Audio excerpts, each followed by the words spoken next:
Hey, I'm Brooke. And I'm Arisha. And we're the hosts of Wondery's show, Even the Rich. On our new season, we're telling you the story of one of the greatest pop stars of all time, Britney Spears. For a decade, she's been trapped in a conservatorship that gives her father incredible power over every aspect of her life. Now we're pulling back the curtain to tell you how that happened and what Britney and her fans are trying to do about it. Subscribe to Even the Rich on Apple Podcasts, Spotify, the Wondery app, or wherever you're listening right now. Join Wondery Plus in the Wondery app to listen ad-free.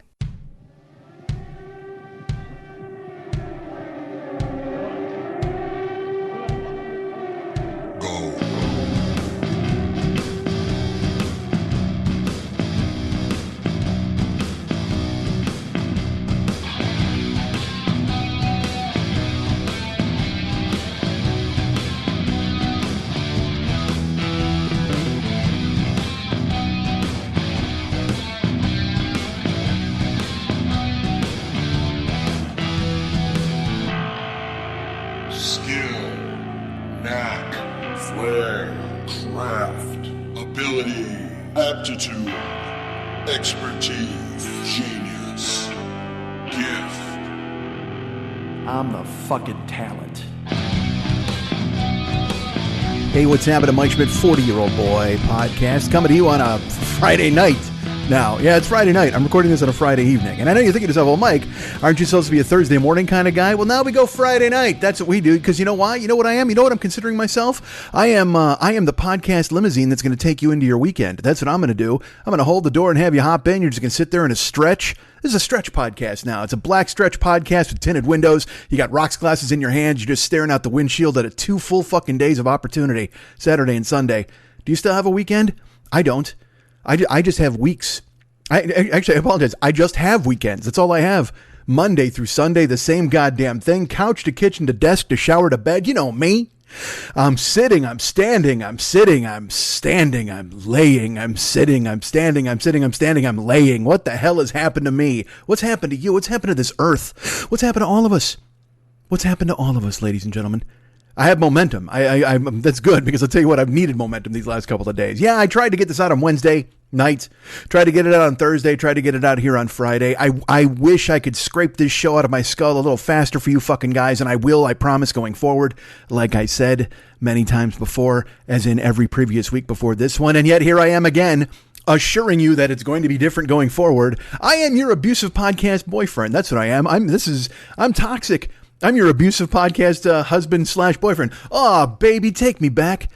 I promise it'll be different next time. I swear it will. And then you let me in the door, and then you look for me on Thursday morning, and I'm nowhere to be seen. I come back on Friday night. You're like, hey, man, you're a day and a half fucking late. And I'm like, well, that's all really relative when you take a look at it. I wouldn't know about being late. I'm here, aren't I? Doesn't that mean anything to you? Now, why don't we just fuck and get it over with? How about that? You know, it's interesting. You say I'm a day and a half late. I think I'm half a day early for the weekend. So why don't you get naked and let me bury my fucking face between your thighs and let you forget all about the past hour and day and a half that you were waiting for me? Could we do that? Hour and a half? Day and a half? Oh, Christ. Look, and also let's just say a couple of things. One, I have a cut on my mouth that I can't fucking stop tonguing. And it's the only thing I've tongued in fucking 6 months. And I'm furious about it. 6. Hold on. 10? That would be 4. No. 8 months. God damn it. Been February since I've done any work, any business, any fucking stuff. That's very, I'm very descriptive. Look, I'm nothing if not the king of words. Oh man, you know what I did in February? Some stuff. Yeah, some dirty stuff with my tongue. Except now I'm tonguing the fuck out of my lip. It's actually the corner of my mouth, which is even worse. You got a cut on your lip. You're just like, oh man, that's bothersome. You got a cut in the corner of your mouth, and everything you do, every word you say, every breath you take, every smile you make, everything there, you're watching yourself tongue your fucking tongue and your fucking corner of your mouth into oblivion. I'm doing it now. You can't even see because I'm opening my mouth and talking to you guys. You know what? I'm going to blame it on that. I've had this cut since Wednesday, and I said, I couldn't possibly do a podcast now. I'm going to tear open my mouth, but fuck that, man. I don't give a fuck if I slice both sides of my mouth like the fucking Heath Ledger Joker. Jesus Christ, I'm out of control here. I got to stop. I'm talking super fast. All right, let's throttle down. Let's do that. I sound like fucking Trump's kid on fucking coke, bitching about fucking everything in the world. I don't want to talk. Do I want to talk about that? I guess I have to, right? Don't I have to? Well, instead, let's talk about my mouth. Before we talk about anything else in the world, let's talk about the most pressing concern all of us have, and that's the cut I have in the corner of my mouth. I'm predisposed to the chapping of the lips, particularly with the change of seasons. I don't know why. I have a mouth that's soft and supple, certainly, but I will kiss you hard and passionately, even though I am soft and supple as well. But I will. I got to put Carmex on my mouth when I sleep. Like when I go to bed, and look, what you're probably thinking to yourself, ugh, Carmex. Hey, I don't look. I'm fat, all right? I don't just go with plain Carmex. You think I'm just going to put medicine on my goddamn mouth? No. Here's what I do. They got tubes of Carmex with flavors. Oh, God. Look, man, you know you're super fat when you're going ahead and discerning the best flavor of Carmex. That's absolutely the fattest guy in the business. You're like, you know what Carmex is really good? There's actually a package you can buy that has 3 different flavors of Carmex. And that's what I buy. I actually buy 3 of those packages at a time. So then I've got 9 tubes of Carmex, and that luckily should get me through a few months. Because again, I put it on every night. Although now I'm gonna have to put it on during the day because of this cut on my mouth now, and I don't like it. I don't care for it. And I should say it's not a cut, like it's not bleeding. You know, it's not torn apart like Alistair Overeem. I mean, it's whose mouth exploded. You should see that. Oh my God, his mouth exploded in a fight. I think it was Francis Ngannou who fucking uppercutted his head to the moon. And then he wound up, his lip exploded and was hanging off of his face. I should share that photograph with you, but I won't. I'll spare you guys. No, I won't. I'll send it. Text me. It's in my phone. Sadly, because I was sending it to people that week. I think I even sent it to Beach, which that's always good.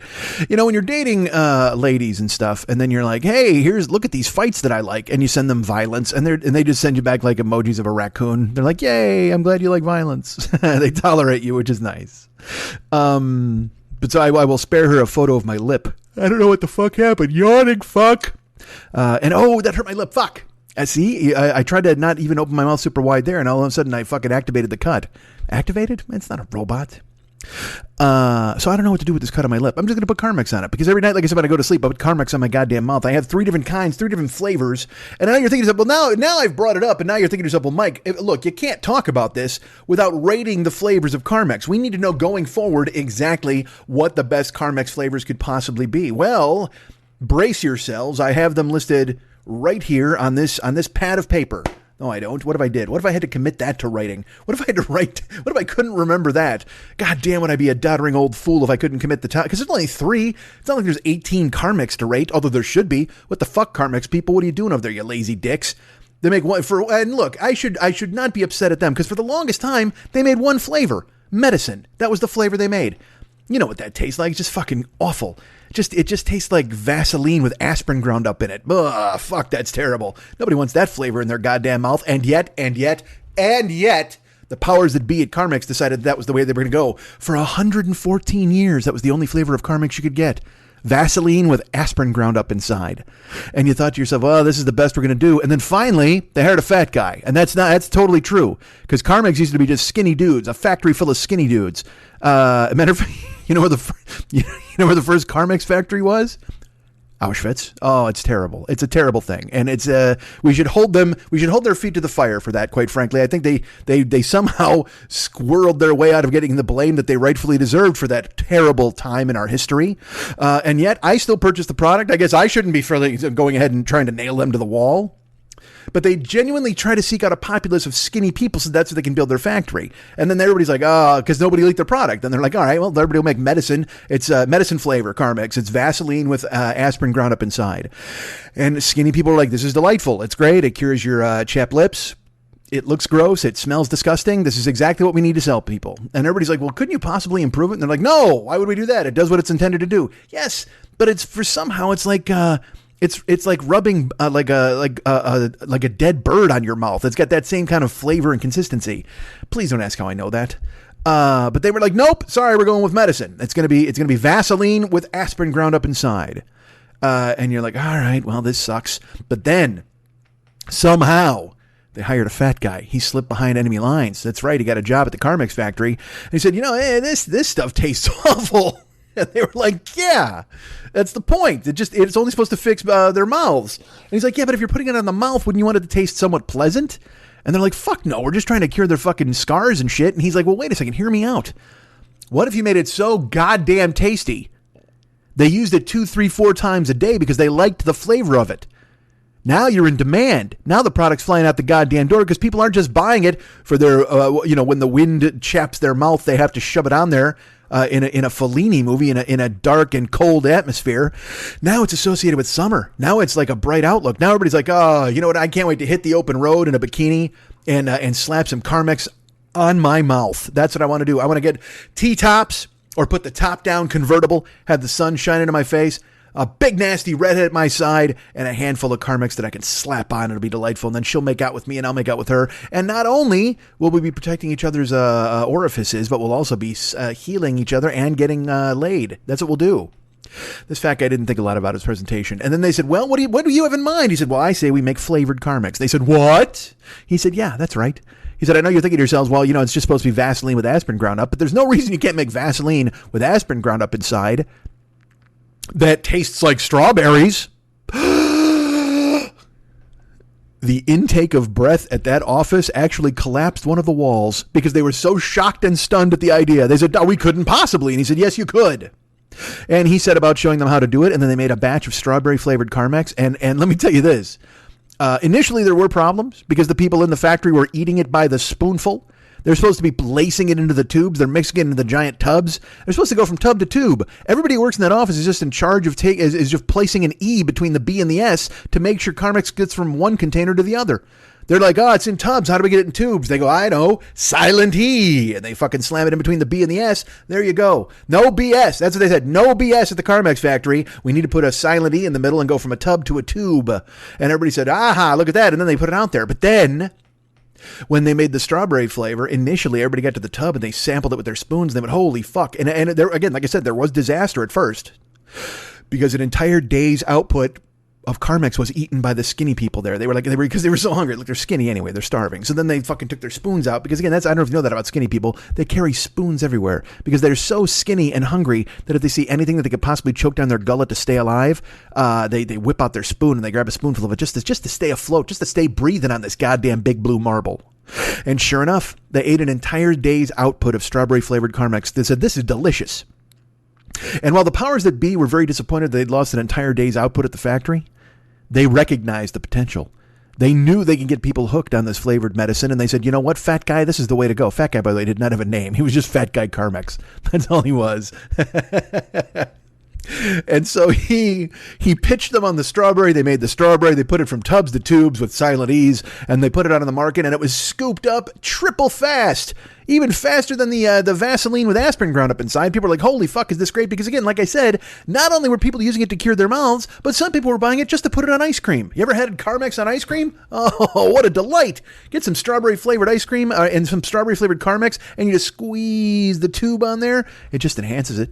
It just gives it like a little extra sticky smacky that goes ahead and hangs out on your tongue. Oh, it's delightful. I mean, you're getting the flavor of the strawberry ice cream in addition to the haunting flavor of the strawberry Carmex with a background of Vaseline and aspirin. Oh, you can't ask for more than that. How many times have you had a fucking hot fudge sundae and you said, this is delicious, but I could only wish we had crumbled up some aspirin on top. And then you're like, then you're in heaven. Now you're in total heaven. Because I tell you what you do? You get a fucking ice cream fucking sundae, you get hot fudge all on top of it, and you crumble up a ton of fucking aspirin on top, and you eat that fucking thing as fast as you possibly can. You know why?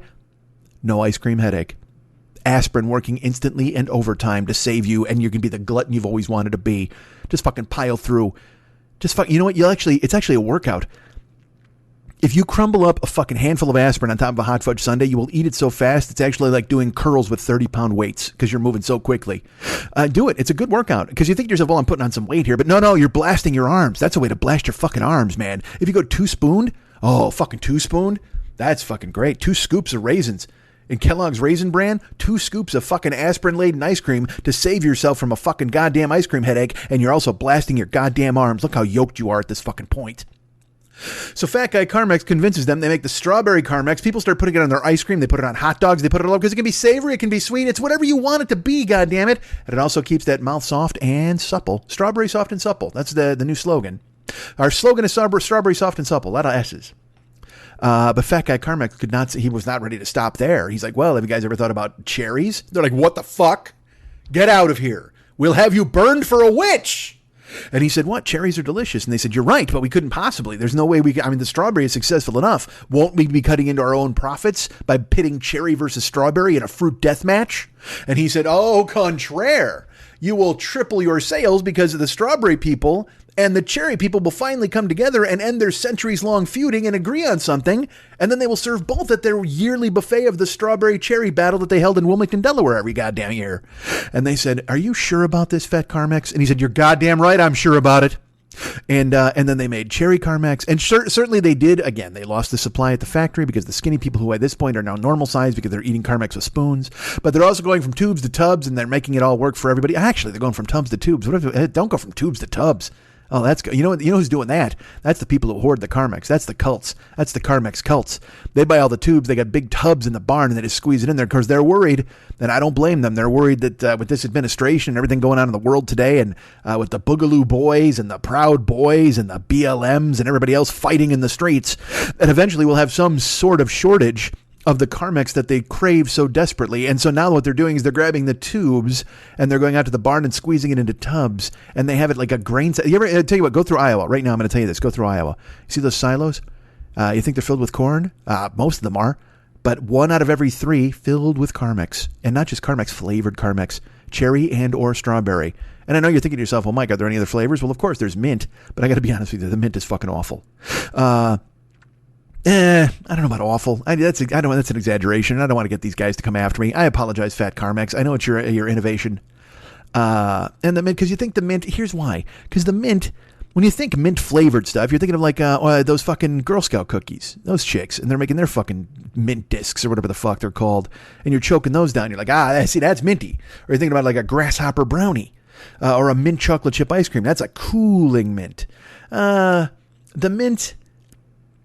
The mint Carmex, it tastes like you just licked the gum that's been stuck under your desk in 5th grade. It's not an overwhelming mint. It just gives you that hint of mint. Oh, a mint hint? Don't you want a mint hint? Is anybody out there thinking to themselves they want a mint hint? Holy fuck. Let me go ahead and dab one here and dab one there to give myself a midnight mint hint. God, that's going to be a quiz or something. I got to come up with something for that.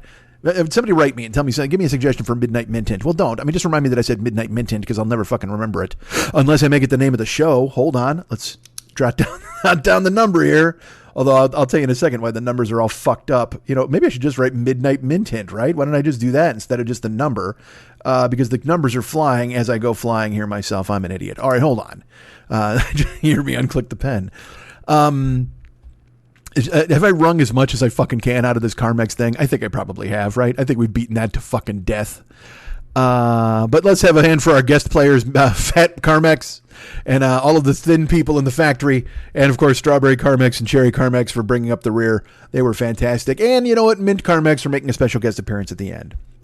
Let's all go to Wilmington, Delaware, and celebrate with the people who are hoarding the fucking sweet tubes into tubs because they recognize, and every third silo in Iowa filled with Carmex. You know what?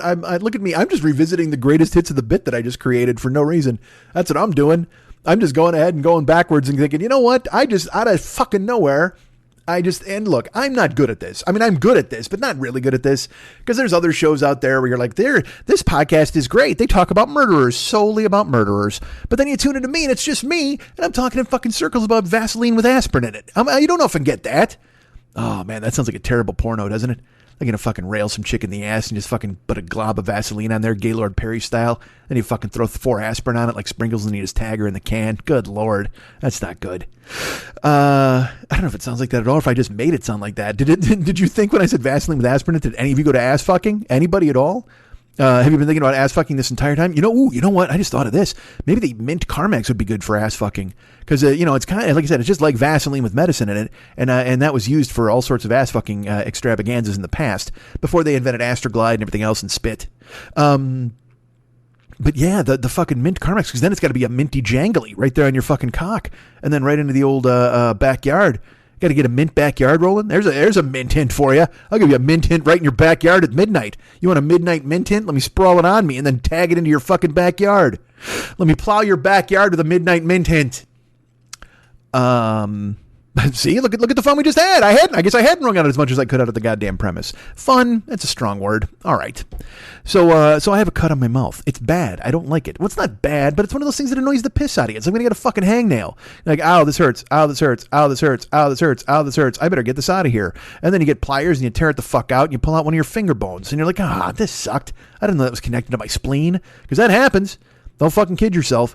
You got a hangnail, you're like, ow, this hurts, ow, this hurts, ow, this hurts, ow, this hurts. And then you bite it, and you're like, you know what, I'm going to fucking yank it. And then you yank a goddamn thing, and out comes fucking half your lung. And you're like, what the fuck? How is this connected to my lung? Was this cilia? Was this a cilia inside of my lung?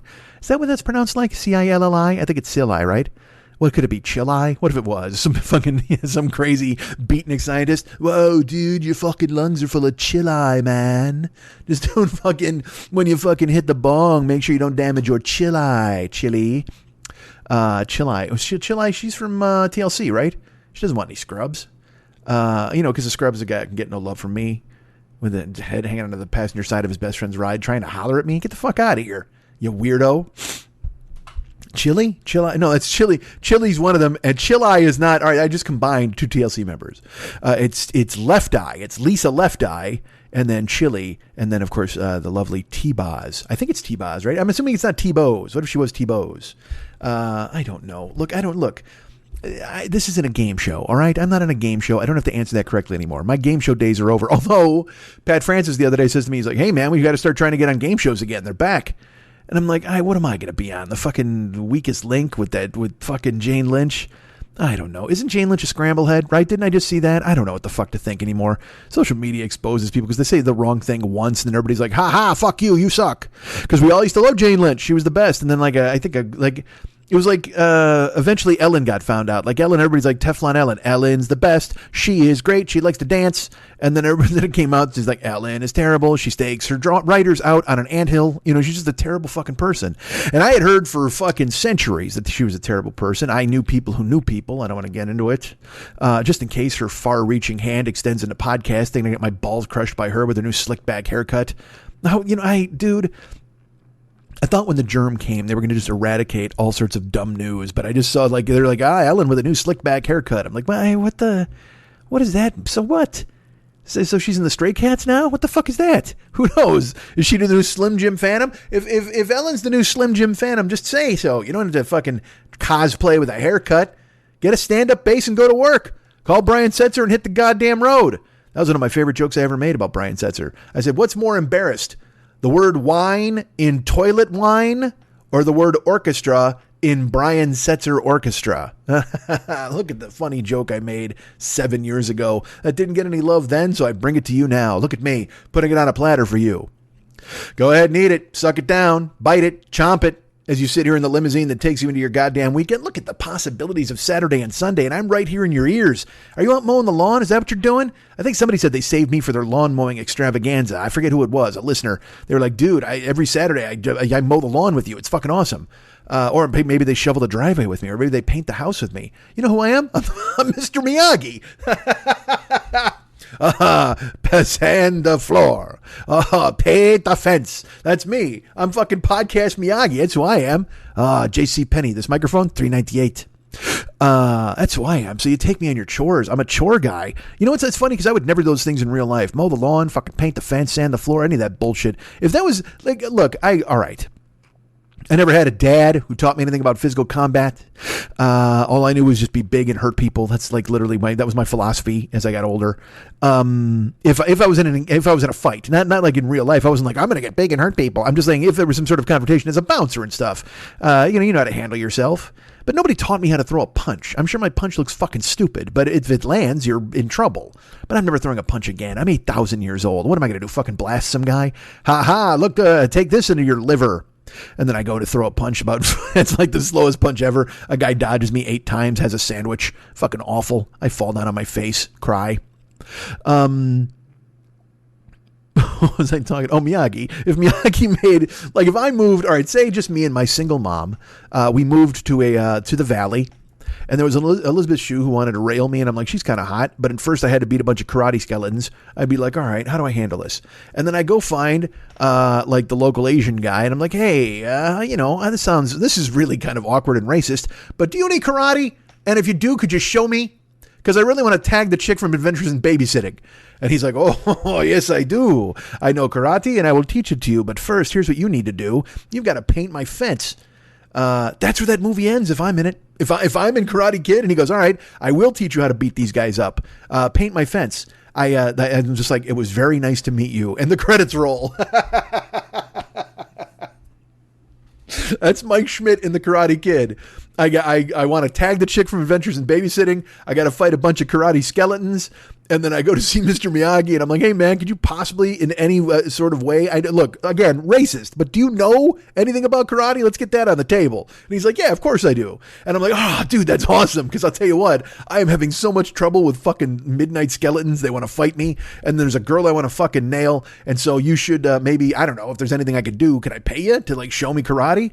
And he goes, well, no problem. But first, you should paint my fence. And I would say, it was very nice to meet you. And then the credits roll. End Karate Kid Mike Schmidt style. All right, let me take a sip of water. Let's slow down. Let's fucking throttle this down. Because I'm always worried that if I stop talking, you'll tune out. You'll just fucking bail on me. And I don't know why that happens. Why does that fucking flow through my gut? Hey, oh my God, it's 7:29 p.m. That's my birthday. Yes, Friday, October 23rd, 7:29 p.m. That's when this is getting recorded. Please jot this down for fucking posterity. There's nothing to tell you guys. I mean, who the fuck knows what's happening, man? It's just fucking the world. We've got 2 weeks. We got 280 hours, I think was some guy broke it down to. And we'll see what happens, and look, some of the world is getting back to normal. All right. But I don't do anything. I go nowhere. I do nothing. I have nothing to talk to you about. I try. We just did 47 minutes on Carmex for fuck's sake. I mean, I'm sure that wasn't good for anybody. But here I am, bringing you on the road. I'm your podcast limousine with a huge fucking dent in my fucking mouth fender. God damn, this thing hurts. And again, it doesn't hurt. Fuck, I should say this. I'm not impervious to pain, but I can handle it, But I'm still tonguing the fuck out of my goddamn lip because it's that thing where it's like when you lick it, it tastes hot because it's exposed skin inside the skin. It's a gash. I got a gash in my mouth, which normally is a good thing. But right now, no, not happening. Not one that I like. Because this is just a gash on my mouth. Although I don't mind a gash on my mouth, too. Staring up into your eyes while you fucking grind into my fucking face. All right. Jesus Christ. Yeah, it's been a while. And that helps nobody. You know what I mean? Like, it's this thing where you're sitting around. And let me ask you this. Because, yeah, I'm running off a batch a couple of times a day. And I'm like, but also, has your libido just fucking disappeared to a certain extent? Like, sometime you're like, oh, man, I totally wish I was fucking right now. And then in your brain, you're just kind of like, I don't know. I mean, there's germs. You know what I mean? It's this thing where you kind of, I don't know if I'm outing myself a little bit there or whatever, but it's like, and look, it's different, like from jerking, because, you jerk off twice a day. So fucking what? That's just you. You're just like, all right, I got this done. I can take care of this. Because now that's just part of your day. That's like checking the mail at this point.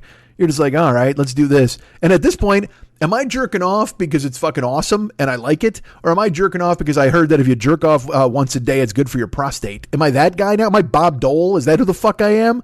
I don't fucking know, man. God damn it. All I know is I just got to, I still diligently, there you go. Let's go. Let's sit down, put in the earbuds, grab the mouse in one hand, get the Astroglide in the other. Let's go to fucking work. Spit in the other and let's move. All right. I don't know. I get a cut in my mouth and I can't think about anything else but it because I keep sticking my tongue on it now. It's fucking weird. Let's talk about last week. Because last week, we talked for whatever the fuck, and then we played an older episode, which one person wrote me to go, hey, thanks for playing that older episode. Well, no problem. I'm glad you liked it. And then other people were just like, well, are you okay? And I'm like, yeah, I'm fine. I still talked for an hour, whether it was good or bad or sad. Could have been sad. It wasn't sad last week, was it? A couple weeks ago it was. All right. I have this thing on my mouth. And last week on the show, I was going to do ads. I think I told you last week there was going to be ads on last week's show. And I tried to do a bit, as I'm sure you might have figured out. or I tried to put in like 3 ads in like 5 minutes where they would play, and I was like pretending I had no control over them. It was going to be fun. So much fun.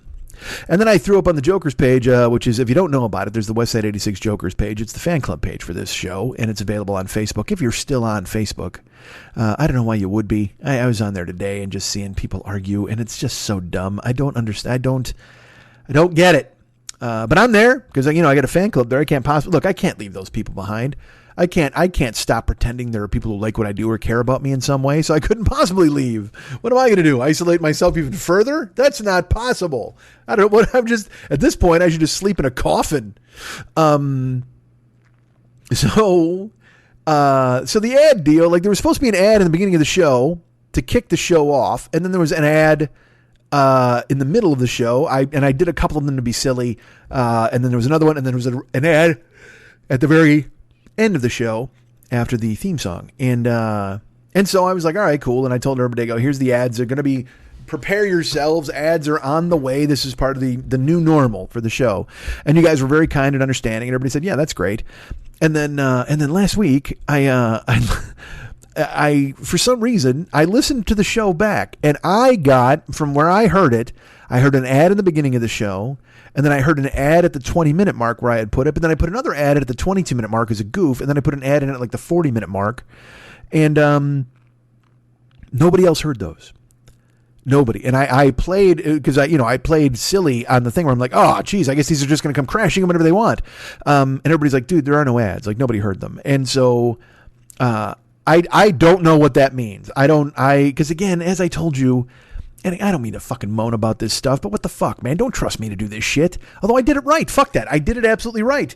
You put the time code in, you put the time code out, you put the time code in, and you shake it all about. That's what you do. And then you put there's green lines. Like you have to put these green lines at the time code, and that indicates it's an ad break, and they know automatically, whatever fucking robot runs this knows that he can automatically put an ad in there. And then when I heard it back, like I said, I heard an ad in the beginning, and I heard an ad at the 20-minute mark, but nobody else heard them. And I don't know if I'm just fucking haunted or a ghost or what the fuck. How the fuck could I hear it, but nobody else hears it? I got the same feed you guys got, although no, that's bullshit. You know what? Because I listened at Art19, at the Art19 page, Art19 / is it the 40-year-old boy or is it Mike 40YOB? Let's take a look. Let's take a look right now, folks. Let's Google this while we're talking. There it is. It's right here. It is art19.com/shows/40YOB. So I listened there, and there was an ad, okay?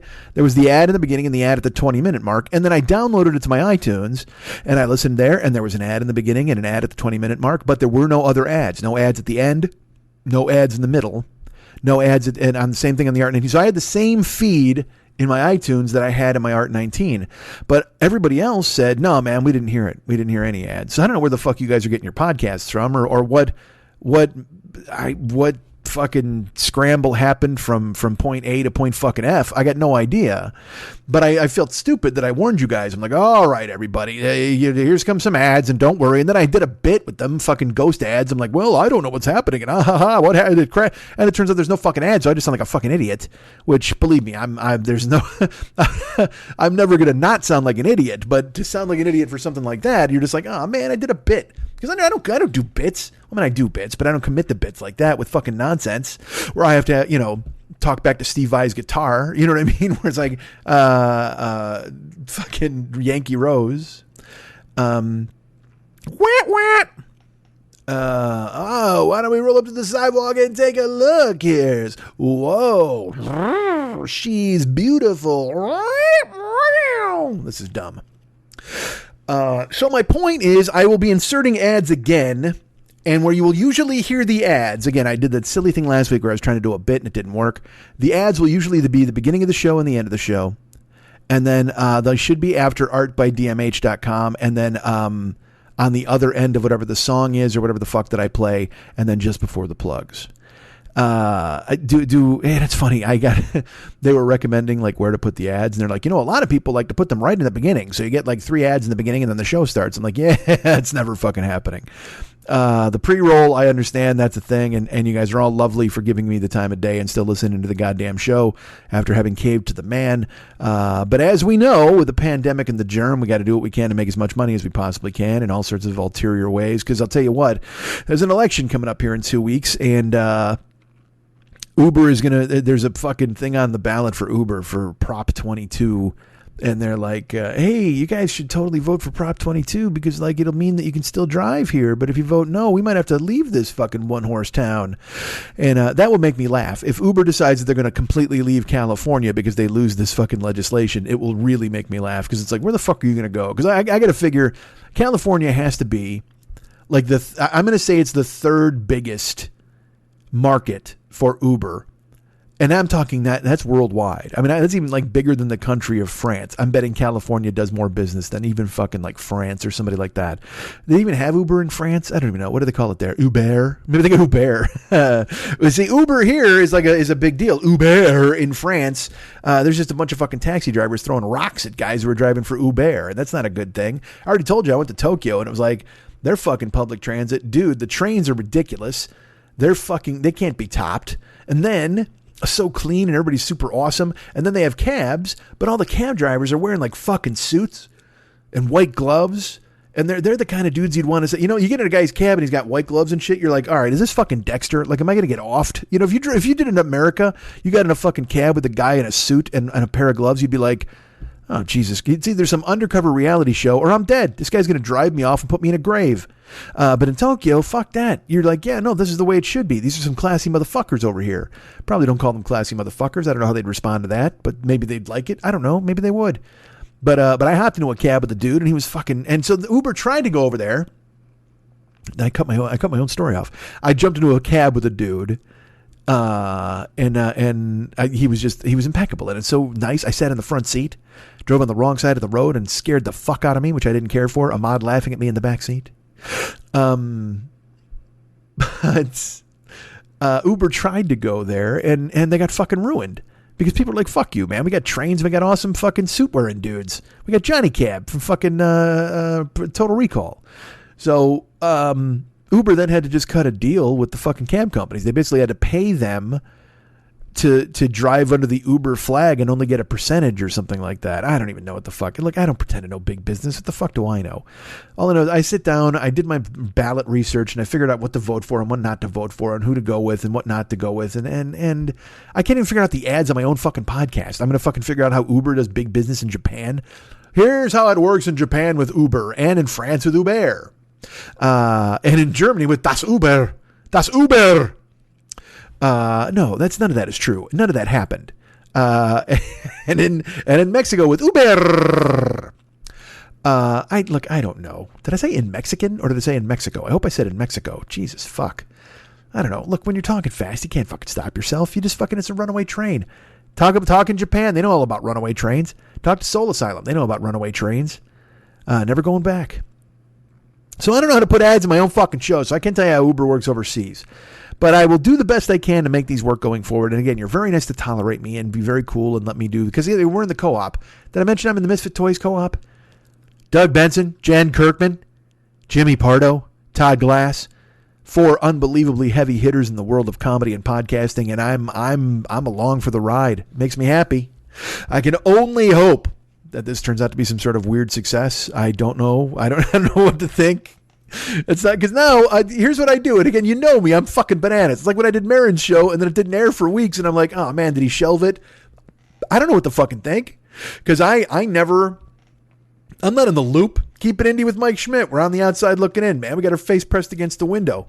I'm just looking. It's like, I'm outside. I'm in my Santa Claus outfit, staring in, and there's Jimmy Pardo and Doug Benson and Jen Kirkman and Todd Glass eating with the Duke brothers and having a fantastic meal, smoking cigars and enjoying themselves, and I'm outside fucking covered in whiskey and wine in a goddamn Santa outfit that doesn't fit, hoping to buy a gun from Bo Diddley.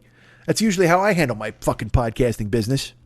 That's how I interpret myself. But I mean, that's not true, really. I mean, I've been doing this for quite a while, and I've been involved in their group, and I'm very happy to be accepted into their group.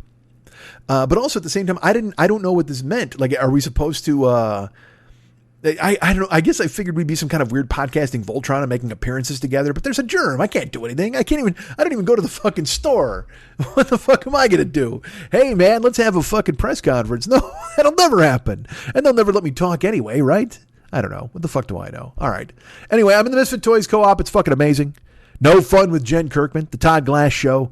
Doug Loves Movies with Doug Benson and Never Not Funny with Jimmy Pardo and Matt Belknap. It exists now, this Misfit Toys Co-op. I am very happy to be a part of it. Go check out their shows. Download them every week. They're fantastic. And hopefully I'll be doing Doug's show this winter sometime. I have to reach out. I say I'm going to do his show in the winter if I reach out. You know, it's funny. I should probably reach out now is what I should do because I don't know if you've noticed. It's winter. Yeah, go outside. There's a chill in the air. There's snow some places. I'm sure not by you. Maybe it's very warm. Who knows what the fuck? I don't know how you handle your business with the sun. Don't argue with me. I'm trying to make a point. And the point of that is that we didn't get a summer this year. Summer was robbed from us. It was stolen from us. And there's not a lot we can do about it now at the end of fucking October. Halloween in a goddamn week. Unless somebody wants to dress up like the fucking Raisin Bran Sun and come to my house. Let's do it. You just stand outside for a while. I'll bask in you. Wouldn't you want me to bask in you? Doesn't that sound fun? Come on. Come over to my house and let me bask in you. I won't lie. That's one of the reasons why the show is late this week. It's the overall reason. I'm not going to lie. I got hit by a fucking ton of bricks this week. And look, we're all doing this. Everybody's doing this. I'm not going to sit here and be like, boo-hoo, me. Or, I guess I am because it's my show and I'm the guy talking. I got a fucking microphone. Nobody else is here. If you were here, you could chime in and do boo-hoo you. But today we do boo-hoo me. How about that? I can hear the sound of iPod vaginas being unplugged all over the world. And Turks and Caicos this time. I usually lose just Turks. Caicos has been with me till the very end, the bitter end. But today even Caicos is unplugged because I've said boo-hoo me. Again, we've talked about this before. It's something we've covered many times, and I've gone and done the best I can to try to do an interesting version of this show, and I'm not living any sort of life whatsoever. If you got to hear about me yelling at a guy at a pizza place, I could tell you a story about a deli. I went to a deli and things went awry. You want to hear that? No, you don't. Of course you don't. Why the fuck would you want to hear me tell you about a deli where things got tits up? And look, a lot of this show was for 12 years me going to a deli and having a big brawl, right? Wasn't there a thing where I'd be arguing with a guy and certainly inevitably somebody would wind up throwing some sort of ham at me and then we'd have a story. Then we got a show. Now we're cooking with goddamn gas. But nobody threw a ham at me this time. Just shade. And nobody wants to hear about me telling you about my shade. Deli shade? Is there any shade more embarrassing than deli shade? Is there anything more uninteresting than the shade from a deli? I don't think that there is. I sat down Wednesday and talked a little, and then I sat down Thursday. I tried to scrape a show out of my head and make one work. And you don't need to hear this. I know nobody wants to hear boo-hoo how fucking hard this is. I know it's not hard. I mean, look, I'm talking about fucking garbage. We got Fat Carmex on tape. I laid that down. This show's already a fucking classic. Get off my dick. It's not a classic. It's terrible, but that's fine. I'll do the best I can. I'm a little thrown off. This week it hit me. I don't know why it hit me this particular week. That I've done nothing. I've been able to do nothing. I haven't gone anywhere, and I have no routine, and and this is my own fault. I should seize the day. I should grab it. I should make my own thing. Look, here's my routine. This is the thing. These are the things I've kept up through quarantine that I had been doing beforehand. I strip the bed every 2 weeks, and I change the sheets and the linens and things like that. Sometimes a week and a half, sometimes 2 weeks. All depends what I want to do. Because I will be honest with you, I don't sleep in the bed every night. I'm sleeping in the chair or I'm sleeping on the couch. And so I use those days in my head where I'm like, well, I don't really have to change the sheets just yet because I didn't sleep in here for 2 solid weeks. Oh my Christ, you don't care about that scorekeeping bullshit. I do my laundry every 2 weeks. I shave every Monday and Thursday. And that's because I don't have to shave every day. I know you're like, oh my God, fucking twice a week. No, I'm good with twice a week. Unfortunately, I'm not a man, so I don't get to grow facial hair as quickly as everybody else on the goddamn planet. A little patchy is what I'm saying. I'm a little patchy. And And that's about it. Like, and my house is like clean. You know, like I said, I don't have any dirty dishes ever. I've breezed my couch because I'm on there. When you said, you know, couch to kitchen to desk to shower to bed, you know, that fucking stuff. And I haven't run the vacuum since July. I will say that. It's October now, so I should probably get to it. I started thinking of these things this week. I haven't had pants on since March. Jeans. I haven't worn any jeans. And honestly, with the way things have gone now, I don't know if the jeans I have would fit me at this point. And I am not about to buy fat guy jeans again. I've done enough of that in my life, and then I gave them away. And I can't. Again, I can't. It's bad enough I bought king size shirts. And I'll tell you this, the shirts that I bought, the new shirts, are already tight. Because I don't stop. I haven't worn socks since April or May. Yeah, April or May. No, bullshit. I wore socks in July to go get a haircut. Otherwise, I just put on a pair of shoes and I'm fine. I got a pair of Converse low cuts that I wear, and I sat here thinking of that this week and thinking of what's to come. I don't know. I don't know how much longer this is going to last. Because I look, you know, I've spent this show telling you, you know what, man, you got to follow science. You got to follow the rules. We got to wear a mask. We can't leave the house. Don't touch your face. Wash your hands. All of these things are very important. And we've seen for months now people fight against them and strain against what they consider to be a leash on their neck and strain all credulity by trying to say, oh, no, that I don't have to do that. Why? Only 99% of the people die or live or whatever the fuck. And I don't know. So I've maintained very much. I didn't, you know, but this week I thought, you know what? I was supposed to go to Colorado. I was supposed to go to Ireland. I was supposed to go to Canada. All of that went to hell. Now look, again, you had your plans. You were supposed to go somewhere. Kids missed proms. Kids missed graduations. Everybody missed something. But you know, and that's all larger scheme stuff. But also, when I say that I was supposed to go to Ireland or Canada, I haven't been to a movie since March, and that to me is just ridiculous. I mean, you know, the traveling thing is one thing, but a movie, like, I'll tell you what, honestly, if they opened a movie theater tomorrow and they said there were movies here, I think I would go. I think I would fucking go. I'd sit in the back row with a mask on. But I would fucking go just to be there, just to be in a room, just be there with people. And it just, for some reason, it scrambled my fucking brain today. And I don't know, not even today, this week when I tried to sit and I tried to talk, it just, because I didn't want to do this. And here we are. But it's what we have to talk about. And it's our common experience. You're home, you're working a job you don't want to work. Hopefully you're safe. Hopefully your kids are in school and they're safe. I mean, I know David's daughter, she got it. I have a friend whose sister-in-law got it and was wiped out for like 2 weeks, couldn't move, got intubated.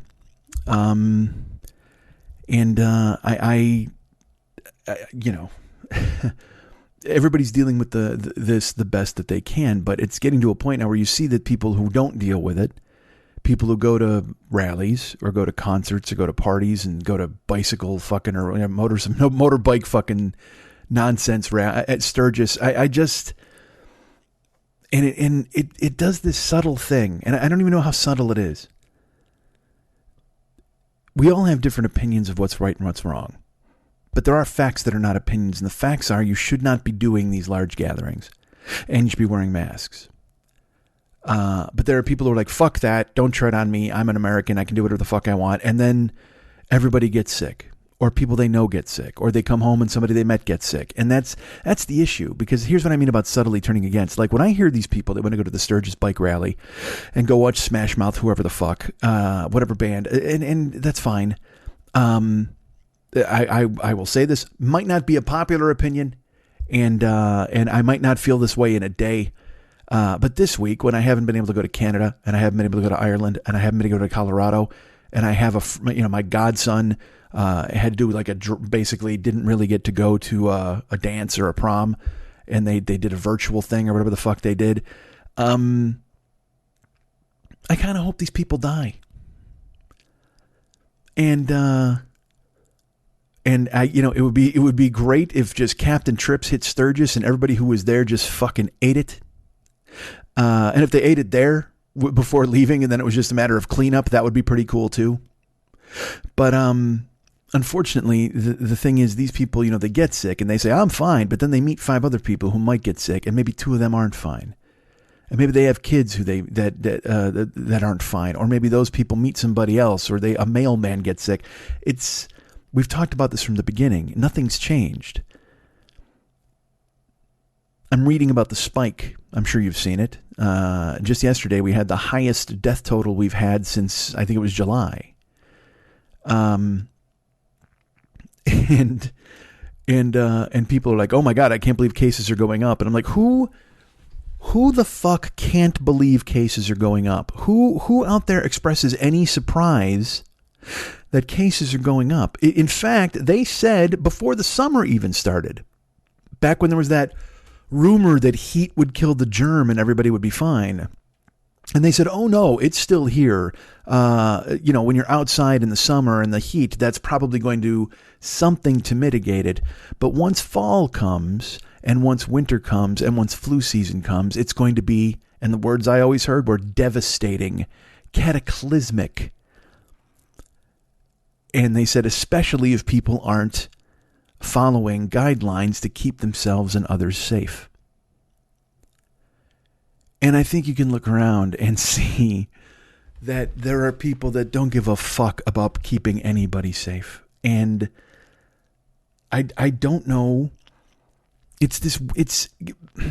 thought 9/11 was going to change the world. I thought it would change. I don't know if it was going to make us happier, bring us closer together, if it was going to bond us in some way. I don't know. But when it happened, I said, the world will never be the same after this. And, we all pretty much just swallowed it and moved on. And that might be a testimony to how, I don't even want to say tough.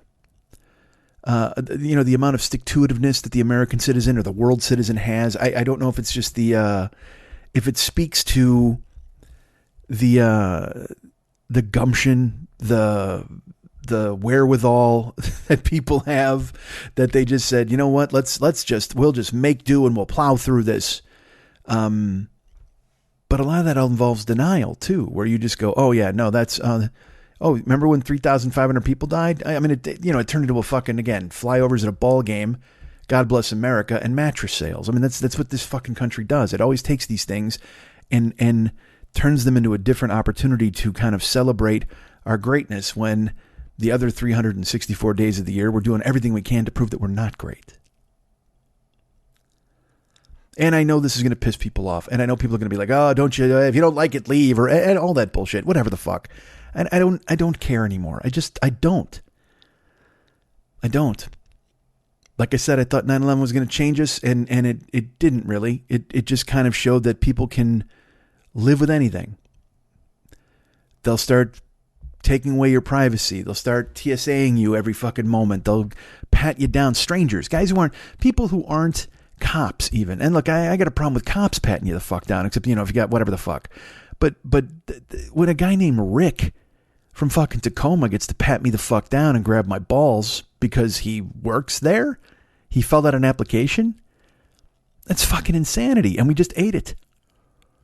And I know I'm going to sound like some fucking, I don't know, freedom, weird, William Wallace. I don't fucking know who I am at this point. I just know that, and look, there are going to be people like, we warned you about this. Yeah, you did. I didn't think I had to worry about the world like this. I took a blind eye to it falling apart and changing like that. And I've just done nothing but lob words at it. Because again, who the fuck am I? Harry Truman? I mean, I can't fucking step up and change anything. I vote when I need to vote.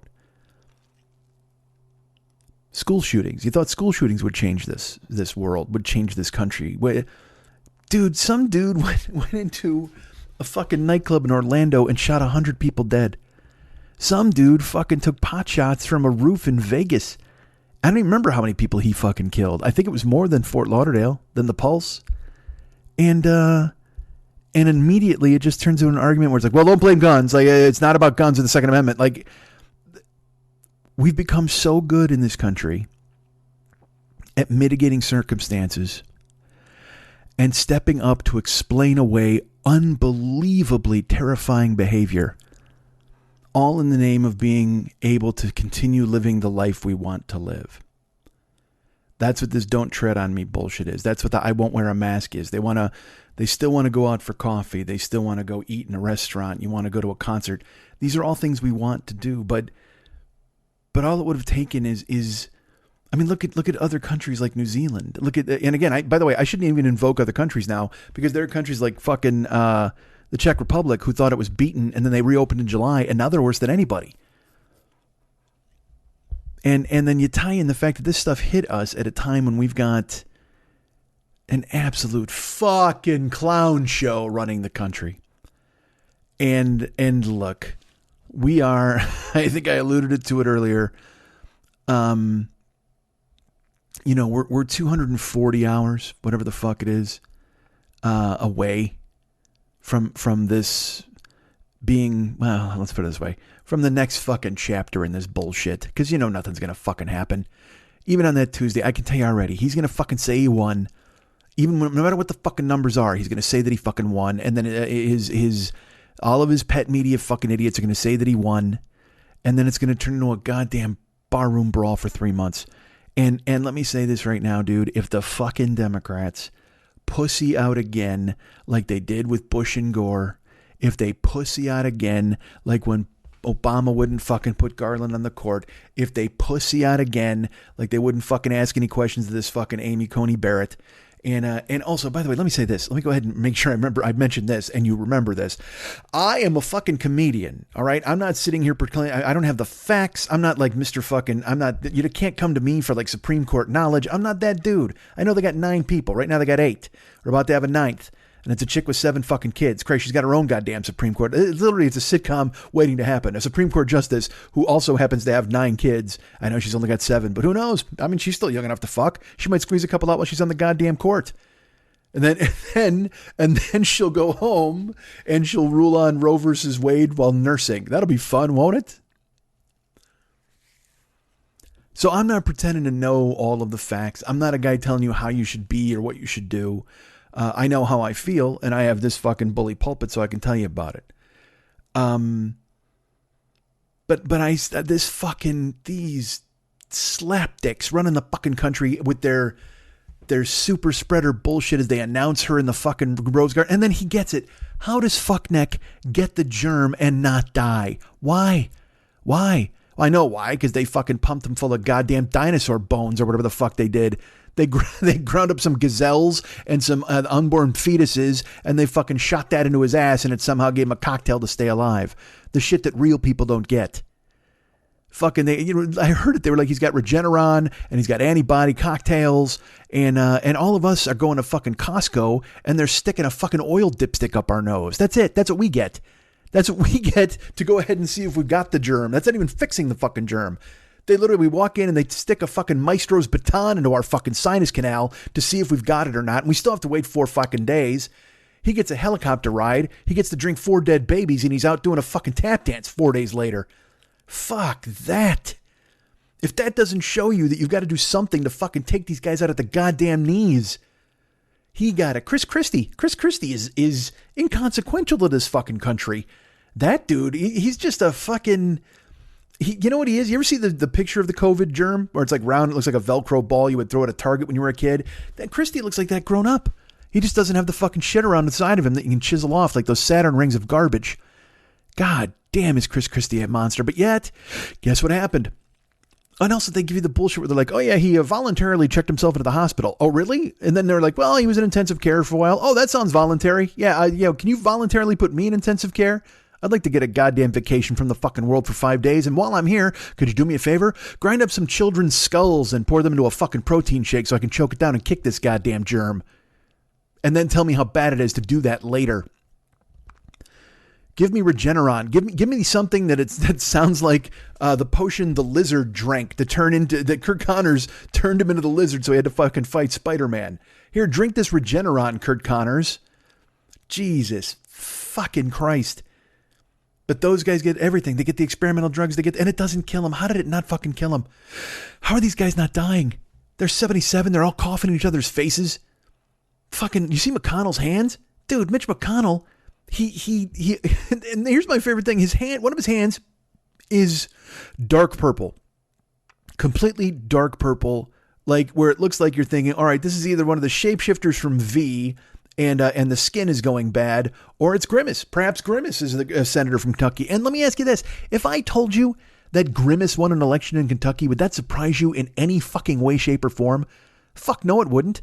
Jesus Christ, how has Grimace not run? Grimace should be running. Grimace, he's running. Get him on the fucking docket. Get him on the ticket in Kentucky. Kentucky would vote for Grimace. If they keep voting for fucking McConnell. Kentucky, what's up your ass? You were coal miners, and now you're meth dealers. That's where you went to. Nobody had there's no books in that state.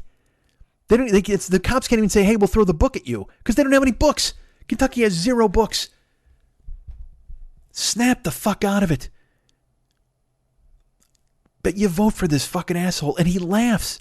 He laughs about not giving fucking relief to people who have been fucking crippled by this goddamn pandemic and the germ.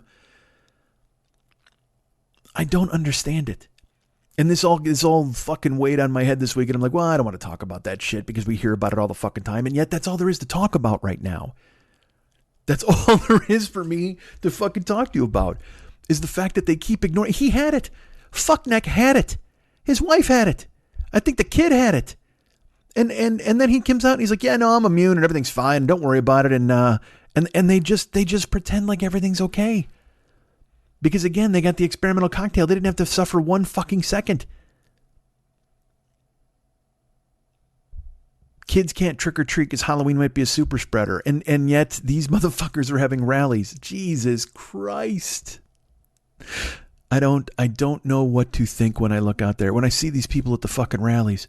And this dude is going off the fucking deep end. And I will say this, as I've said many times before, if it wasn't for the fact that this guy had the nuclear codes, he would be the funniest fucking thing in the goddamn world. This bullshit story where he said he wanted to leave the hospital and wear a Superman shirt. Did you see that? He asked him if he could wear a Superman shirt under his dress shirt, and he was going to come out of the fucking hospital all like sad after COVID, but then tear open the shirt and have a Superman symbol and like fucking get in the limo and wave. And I was like, why? Who? I was so sad that they talked him out of it. Why did you let him? Why? Just look, I don't give a fuck what it means now. I don't give a fuck what it means for his fucking supporters. I don't care how Twitter would fucking explode. Dudes, could you imagine 25 years from now? And I know you're thinking to yourself, oh, Mike, how cute. You think there's going to be a 25 years from now. Yes, before the fire consumes us, before climate change destroys us and turns us just into the inside of a goddamn lava lamp. Could you imagine if 25 years from now there were still schools and those schools still had books? Pay attention, Kentucky. And in those books, those history books, there was a picture of the president of the United States emerging from a hospital, tearing his dress shirt open to show a Superman symbol. Wow, dudes, it's worth it for the history of it alone. Just because this fuckhead, because he has that reality show flourish, he's got that TV bullshit in his fucking brain because his whole head is full of cobwebs and old test patterns. That's all he's fucking got going. And yet and that would have been a flair for the dramatic. It would have been fucking hilarious. Just because, again, you know the fact that he's tearing open that shirt and wearing a Superman symbol, but underneath his fucking pants he's got a giant shit-filled diaper, you'd laugh your fucking balls off. Superman doesn't shit himself, idiot. But it would be worth it, too, to see these scramble heads all be like, oh, he's the fucking greatest. Look at him. He comes out with his Superman. He's so manly. You have to hear how tough he is and manly. And he wears the fucking Superman underoos. This motherfucker thinks he's Willy Wonka. He's going to come out of the fucking hospital, show you a Superman sign, do a fucking forward somersault, leave his cane in a crack, and take a fucking ride with Mike TV. Get the fuck out of here. Why did they stop it? At this point, don't stop him from doing anything other than blowing up the fucking planet. But I mean, he's got 2 weeks left. I'm waiting for crazy shit. I want it to happen. You know, one of the reasons they don't want to do the fucking mask thing is they're just, even now the spike, there's a crazy spike. And this week, he says again that we're turning the corner. We got a vaccine that's just about to happen. All of these are fucking garbage lies. Just trying to get them to the fucking finish line. And all they're hoping at this point, too, is they're just hoping that they can get herd immunity in this country. Because they're like, well, it worked in Sweden. Yes, but Sweden is the size of fucking Nebraska, I think. Don't hold me to that. I'm not Captain Facts. But I mean, Sweden isn't us. We're a giant landmass. You can't fucking get herd immunity here because you're gonna wind up killing 2 million fucking people before it happens. And then what are you gonna do at the end of that? You're gonna be like, well, we created a lot of jobs for undertakers and janitors. Yeah, you fuckheads, because you killed everybody, you fucking dope necks. But they fucking did it. And I'm telling you, but that's what they're doing. They're holding out for fucking weird ass herd immunity for the poor, for blacks and Mexicans. For rich people, they get to go right the fuck in. I mean, if you're playing the NBA, you get to take an automatic spit test and they see whether you got it or not.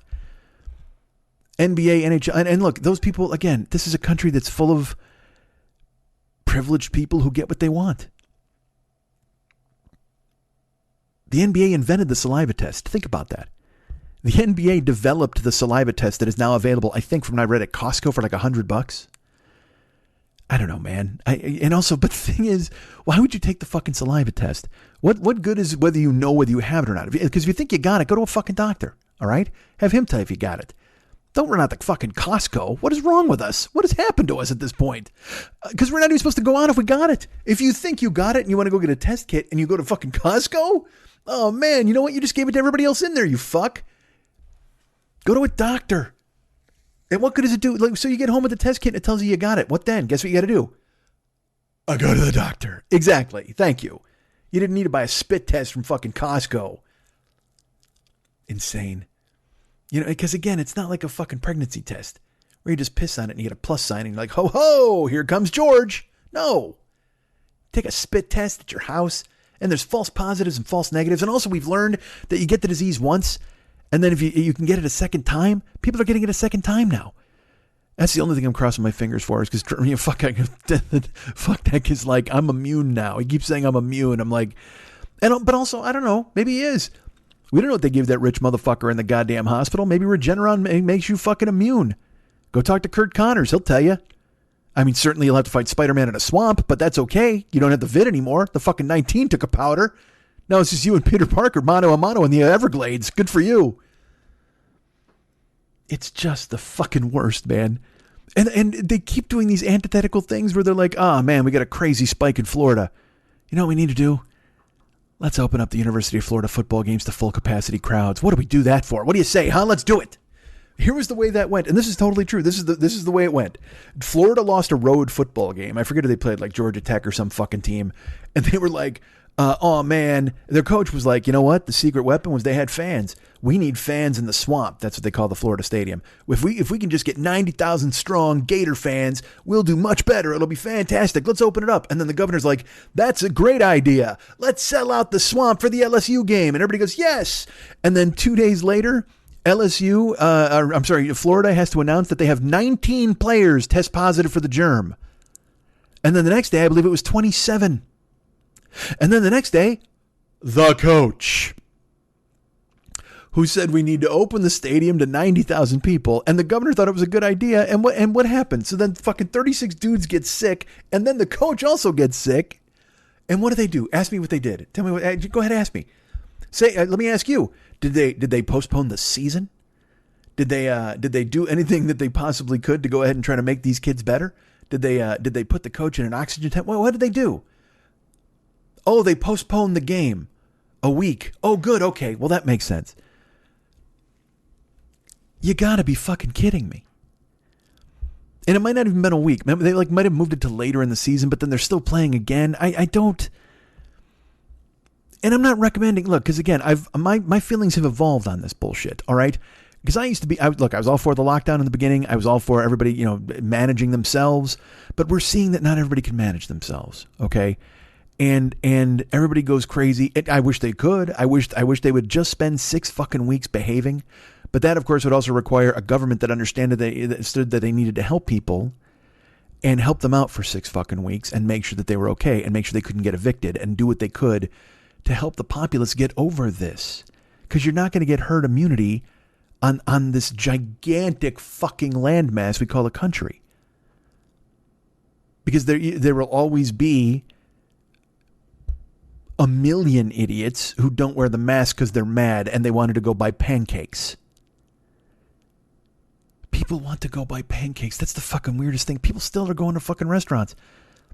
They open up restaurants and bars.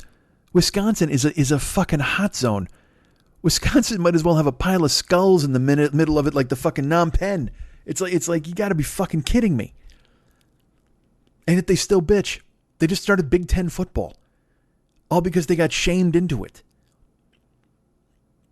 There will be ballads and sonnets and books and chapters and history written about this period of this country that will never fully explain to any outsider who doesn't understand exactly what happened. When a populace purposely decided to ignore facts and science for their own selfish desires. I mean, this sounds like some Caligula bullshit. And then they all elected an idiot to tell them it would be okay. And he did. And they listened. And people died. Because they tired of politicians. They tired of being told what to do. And so they elected President Divorce Dad, who lets you stay up all night on Saturday when he's got you for the weekend. And then he lets you eat fucking chocolate for breakfast and fucking ice cream for dinner, and then you wonder why you're sick at school on fucking Monday. But you sure did love Dad for a weekend. It's such an abdication of responsibility on everybody's fucking part. And it's not going to change. That's why I said, when I said my thinking's evolved, like, you know, I almost root for these people to go out without fucking masks now because I want them all to die. I know that sounds fucking terrible. I wish it wasn't the case. And look, I'm sure I'll change my mind by next week. But right now I'm pretty fucking bitter. And it was seeing my godson, not being able to do a real prom. He took some great photos, which was great. And it was realizing that that the woman I'm seeing, it was her birthday this week, and I wasn't able to be together with her. It was the fact that I didn't go to Ireland and I didn't go to anywhere. I had a lovely friend from Canada sent me a package this week, and it made me sad because it just made me remember that I couldn't see her and her husband when I was in town. I couldn't see my friends in Canada this year. And so I was especially bitter this week, man, and I was like, these people need to fucking die. Just die. Maybe if they all die, then we can all fucking get on with our lives. I don't know. No fucking clue. But the very fact that anybody is still even considering supporting this fuckneck in the White House drives me out of my fucking skull. I voted this week. I filled out my ballot, and I had to fill out a bunch of stuff here in California. There was measures, there were props, there were judges, there were school board people. Filled out all of that stuff, and then the big one at the end, of course, was president, right on the last fucking page. And I just laughed because, first of all, there's like fucking 15 different people running, which seems weird. Probably an even number with a running mate. But even seeing his name in print to me is so still fucking bananas. It's still so hard to fucking believe that people fell for it, that they voted him in the first time and that he's running a second time and that people do fucking support this goddamn guy. I don't understand it. He was shot up on fucking steroids and given a fucking crazy ass drug cocktail that the poor can't get. Then he goes on TV in a debate and he starts yelling at people and fucking freaking out and steamrolling and lying. He lies all the fucking time. All the time. And I hear people, they come to me and they're like, oh yeah, well yeah, but Joe Biden's a liar too. I don't give a fuck. Yeah, maybe. He could be. He could be lying all the fucking time. That's all I know. But he's still, you know what? He seems, and look, you're going to come at me with your arguments and the fucking crime bill and all this shit. Yes, I get it. Mistakes have been made in the past, and I don't fucking, it's not like he's my guy. He wasn't my guy, but it's what we got. It's what we got. And I tell you what, I would vote for the coronavirus germ if it was running over this fuckhead in the White House who's destroyed everything up to this goddamn point. And you can be like, well, he didn't really destroy everything. And oh my God, yeah, you're probably right. McConnell's more evil. The senators are jagoffs. Matt Gaetz, all those motherfuckers who go ahead and embolden Trump to act like a fucking dick. And he goes to these rallies. Like I said, these last 2 weeks, man, I hope the gloves are off. I hope nobody fucking stops him from doing anything stupid. I hope he says whatever the fuck he wants. It's going to be awesome. It's going to be fucking awesome. Seeing him at these dumbass rallies where now he's going for like 2 hours at a time. And he says the dumbest fucking things. Like he said this. You just see the 60 Minutes thing? If you did or you didn't, whatever the fuck. There's a show at 60 Minutes this weekend on Sunday. They'll air an interview with him. Leslie Stahl asked him some questions, and he was so mad about it that he bitched about her on Twitter, and then he fucking said, we're going to release the footage ourselves. And then he releases the footage thinking it makes him look good, and he looks like a fucking pussy. He looks like, she even asked him up top, she's like, you ready for some tough questions? And he's like, no. She's like, what? And he's like, be nice or whatever. And then they talk, and he says it's a mean interview and she's a nasty woman and all these things. And you're watching it and you're realizing, no, dude, no. She's not mean. She's asking questions a reporter asks. She's not letting you steamroll her with bullshit. That's the thing. He's used to never being questioned. It's funny when he got the fucking vid and he came back to the White House and took the mask off, which I got to admit, it made me laugh. It made me fucking laugh. He comes back to the White House. He's gasping for breath. He takes the fucking mask off for a photo op. And I'm like, you fucking, Carly Simon is like, man, I wrote that song fucking 50 years too early. Jesus fuck. Man, oh man, because if there's anybody this song was made for, it's this cocksucker. Takes a fucking mask off with a fucking German, makes the photographer sit there and take his photos while he's breathing straight poison into people's faces. What the fuck? But then the problem is, like, the photographer doesn't get sick or somebody else doesn't get sick. And everybody's like, see, haha, you were wrong. And it's like, it doesn't matter. You act responsible. Don't be a dick. That's the whole fucking point. Whether the other person got sick or not, shouldn't you give some sort of air of professionalism? Shouldn't you say that you're an adult? Instead of being a fucking baby and coming home and taking off your mask and getting a photo taken. And so when Leslie Stahl says she's going to talk to him, he's like, and he just doesn't, she asks him questions and he tries to steamroller and she just is like, no, why? Literally, she kept just going, why? But, no, how? That was always how.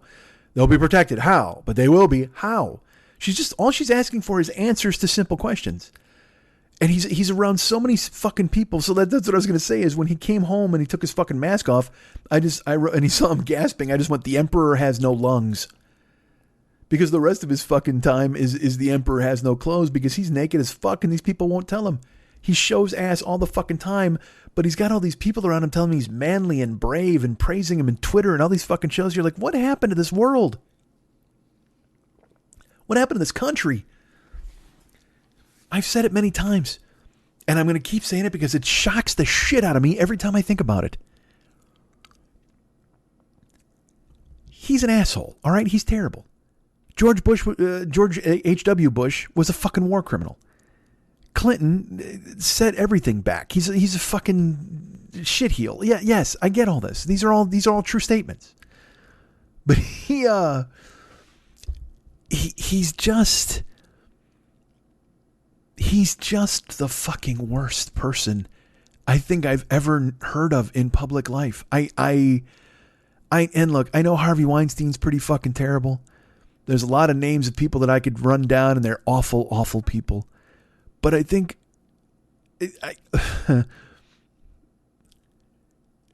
how do people support Trump? That's the thing I don't understand. That's the thing I do not understand. You can claim you're a Republican. You can like this. You can like that, whatever the fuck.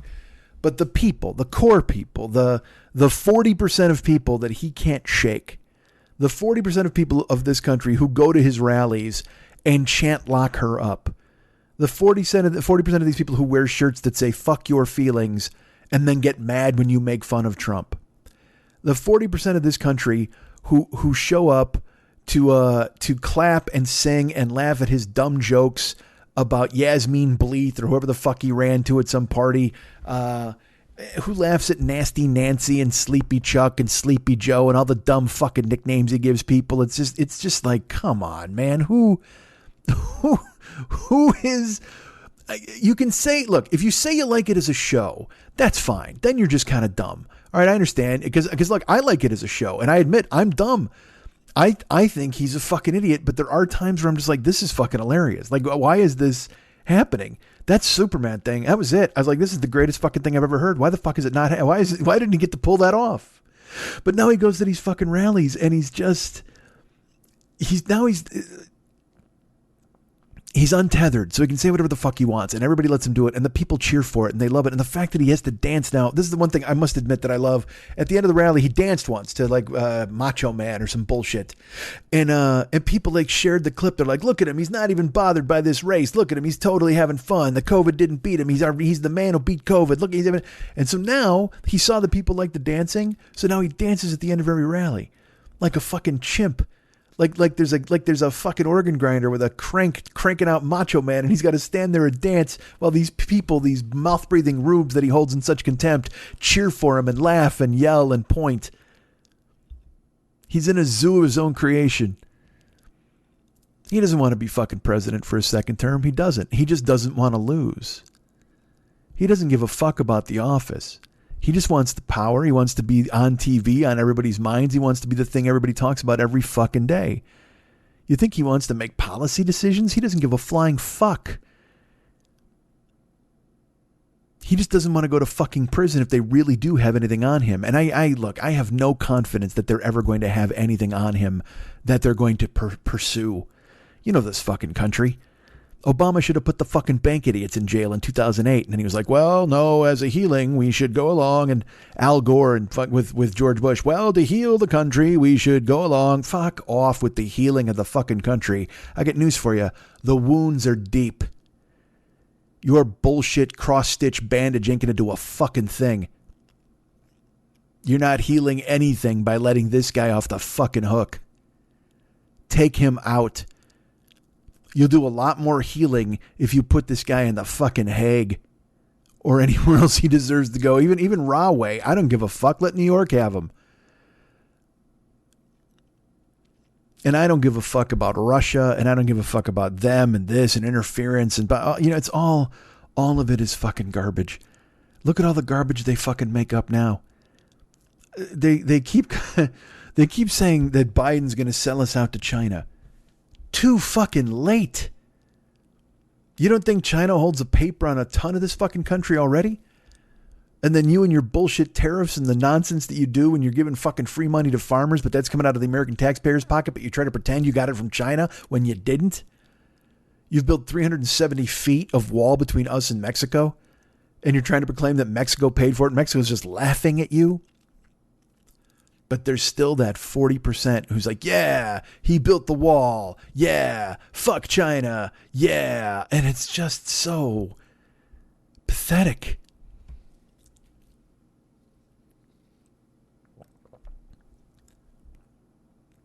Who is rooting for this guy?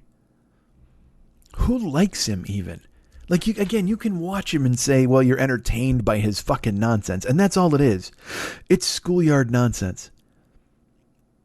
He did the 60 Minutes thing. They released the thing, and then he goes to a rally, and he says to these people, he's like, you got to see what we did to Leslie Stahl. Oh, wait till you see what we did to Leslie Stahl in 60 Minutes. It was beautiful. I think you're going to love it. It's so great. What'd you do? You did an interview, and you stormed out of the fucking room. Or walked off in a huff, however you want to fucking put it. Because that's another thing, too. They always get semantically argumentative when you say that he did something. He stormed out of an interview. Oh, yeah, that doesn't look like storming out to me. All right, he ended it early and he huffed off. Well, she was being very unfair. Everybody's got some bullshit way to defend this fucking guy. He for 4 years has been America's abusive boyfriend. And a percentage of this fucking country has taken it. Every late night drinking jag, every backhand to the face, every bullshit, oh, honey, I promise I won't be this way again tomorrow. You swallowed it. Hook, line, and fucking sinker. Why? Because you hated Hillary Clinton. And because Trump hated the people you hate. And he made you feel like you were somewhat powerful to have a fucking jagoff like you in office. And he, again, is the poor man's idea of a rich, powerful man because he's the loudest. He's the brashest. He fucks all the porn stars. He doesn't give a fuck. He says what he wants. He doesn't have any fucking comeuppance. And that's the American dream. We've been taught that always, to be able to do what you want when you want and not have anybody fucking get in your fucking way. Don't tread on me. He's the snake on that flag, given life and having to wear a toupee.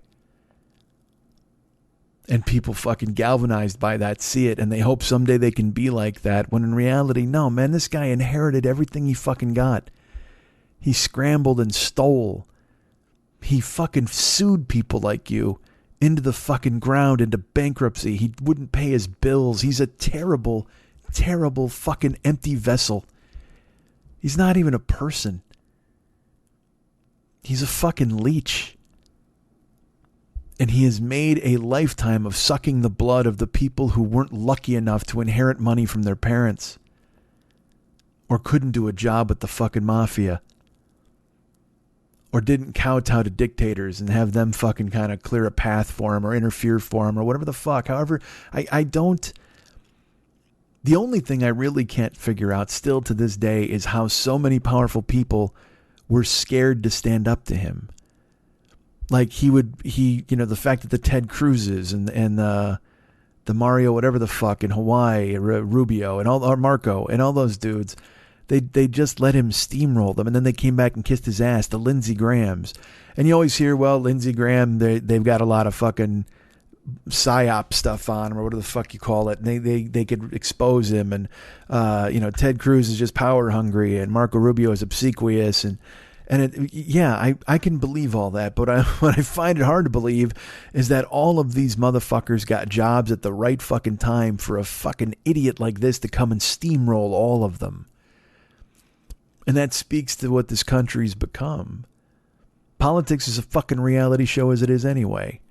And we've been taught for how long now to hate politicians, hate the media, hate them. 1980.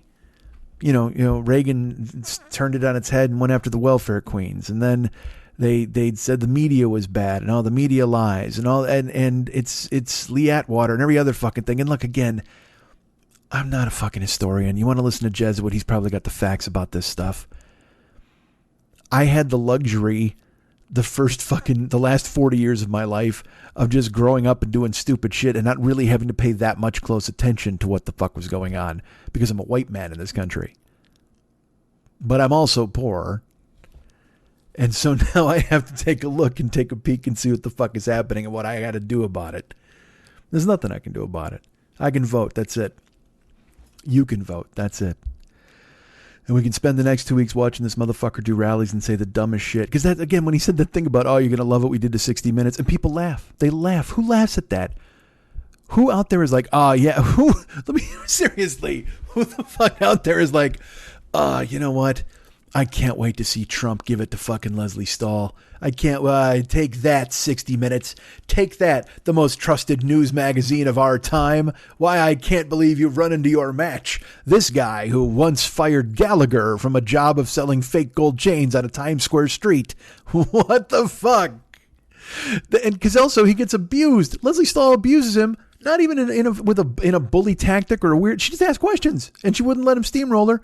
And so she kills him in the interview, and then everybody goes, oh, she's mean, she's nasty, she's terrible, she's this, she's that, what the fuck? And they all rush to defend him. Everybody always says it's a cult. It's a cult. And yeah, I guess it is, man, but has there ever been a cult? I mean, I guess Scientology that's been this fucking completely big and galvanized, and no matter what the fuck the guy did, they were cool with it? I know that's the very definition of a cult. Jim Jones, they all drink the Kool-Aid, and fucking whoever this ass fuck is on HBO now is branding fucking letters on chicks' pussies. I mean, I get it. You fall for the charismatic leader and let him do whatever the fuck he wants, and inevitably all he wants to do is fuck you and your sister at the same time. Great. Well, the problem for us is Trump didn't get me and my sister. He got the country and you at the same time. I don't know, man. I am astonished every time I try to sit and think about this realistically and wonder why anybody supports such a fop. That's who he is. He's the bad guy from every 80s teen comedy. He wants to buy the Park District and turn it into luxury housing and keep the kids from learning basketball. Don't you know that's who he is? And don't you know you're supposed to hate him? Trump is the guy closing the ski school. And he's going to put Dean Cameron and that other guy out of a job.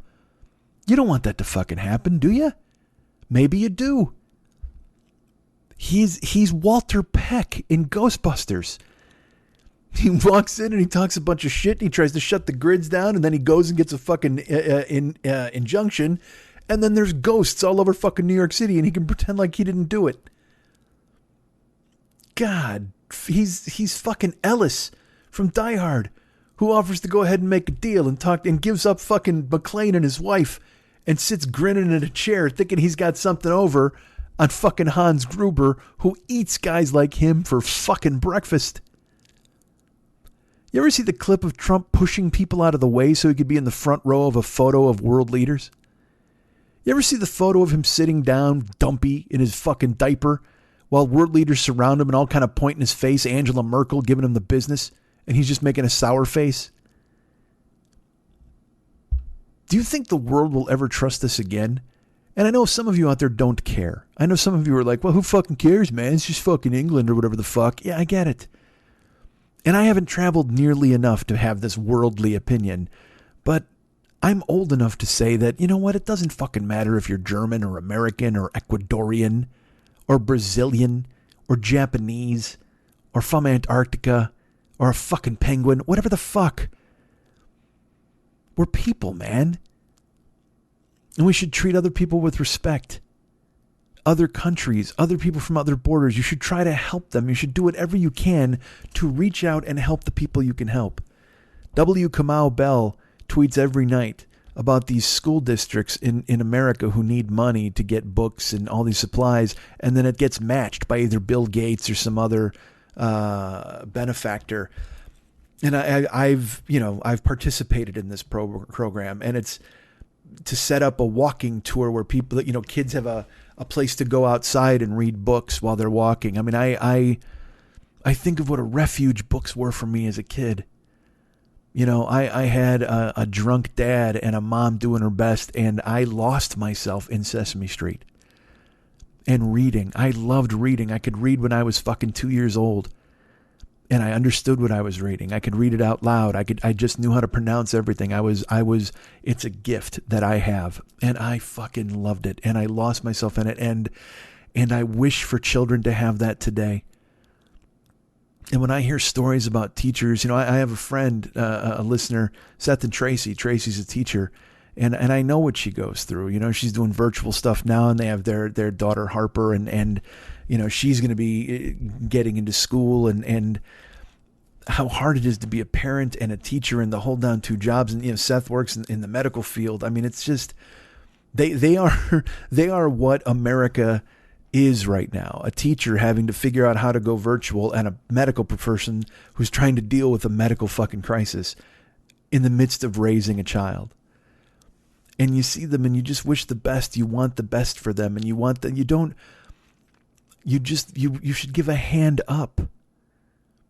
And when I see these rallies, like there was a guy, and look, I don't know, again, you're going to give me some bullshit about it.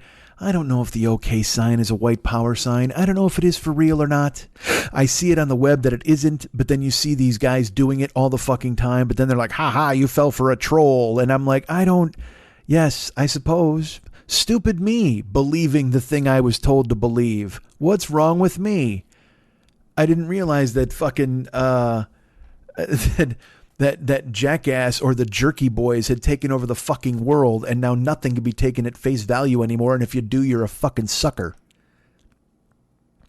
I didn't know that every time I saw a rally or a gathering and somebody did something out of line or said the N-word, and I called them out on it in my brain, I was really falling for an elaborate skit encouraged by the impractical jokers. I'm sorry the internet invented trolling. I'm sorry that everybody thinks it's hilarious that you get mad at things you're supposed to get mad at. But I see that guy holding up that fucking OK sign that's supposedly a white power sign, but it might not be because I'm just getting trolled. Ha ha, stupid. And all I can think of is, why would you even bother doing that? If you're doing it for a joke, you're stupid. If you're doing it because it means white power, you're worse. But if you genuinely do think it's just a goof and you're doing it to troll the libs or whatever, well, think about it. You're holding up a symbol for what you ostensibly are participating in a joke where you hold up a white power symbol. Do you know what that means to some marginalized people in this fucking country? You're doing it to rattle the cage of the libs and encourage lib tears. Whatever the fuck you're doing, whether it's a joke or not. If it's not, fuck you. But if it's a joke, fuck you even deeper. Because there are people who've had their lives affected or changed forever by white power organizations. We have them on the ground now. Fucking these idiot Boogaloo boys and the Proud Boys and all these other fucking assholes who are coming together and emboldened by the bullshit that's been happening courtesy of these children who are trying to run this fucking country. And I'm not here to go, oh, Joe Biden, he's the king. Oh, no, that's the guy we totally got to trust. Hey, man, I like I told you, he sounds to me sometimes when he talks like he needs some more of that fucking Mentadent or whatever the fuck to pin his dentures to his goddamn mouth so they don't come flying at me like a fucking shuriken. And sometimes when he talks, he sounds like he's still got a mouthful of last night's fruit cup. Might have fallen asleep in his fucking recliner. Didn't get to chew it all and he still got some fucking peaches in his mouth. But at the same fucking time, I will take that every hour of every day of every fucking week of every goddamn year than I will from a fucking idiot who has to go on stage and brag about the size of his dick or make up stupid fucking nicknames for idiot opponents.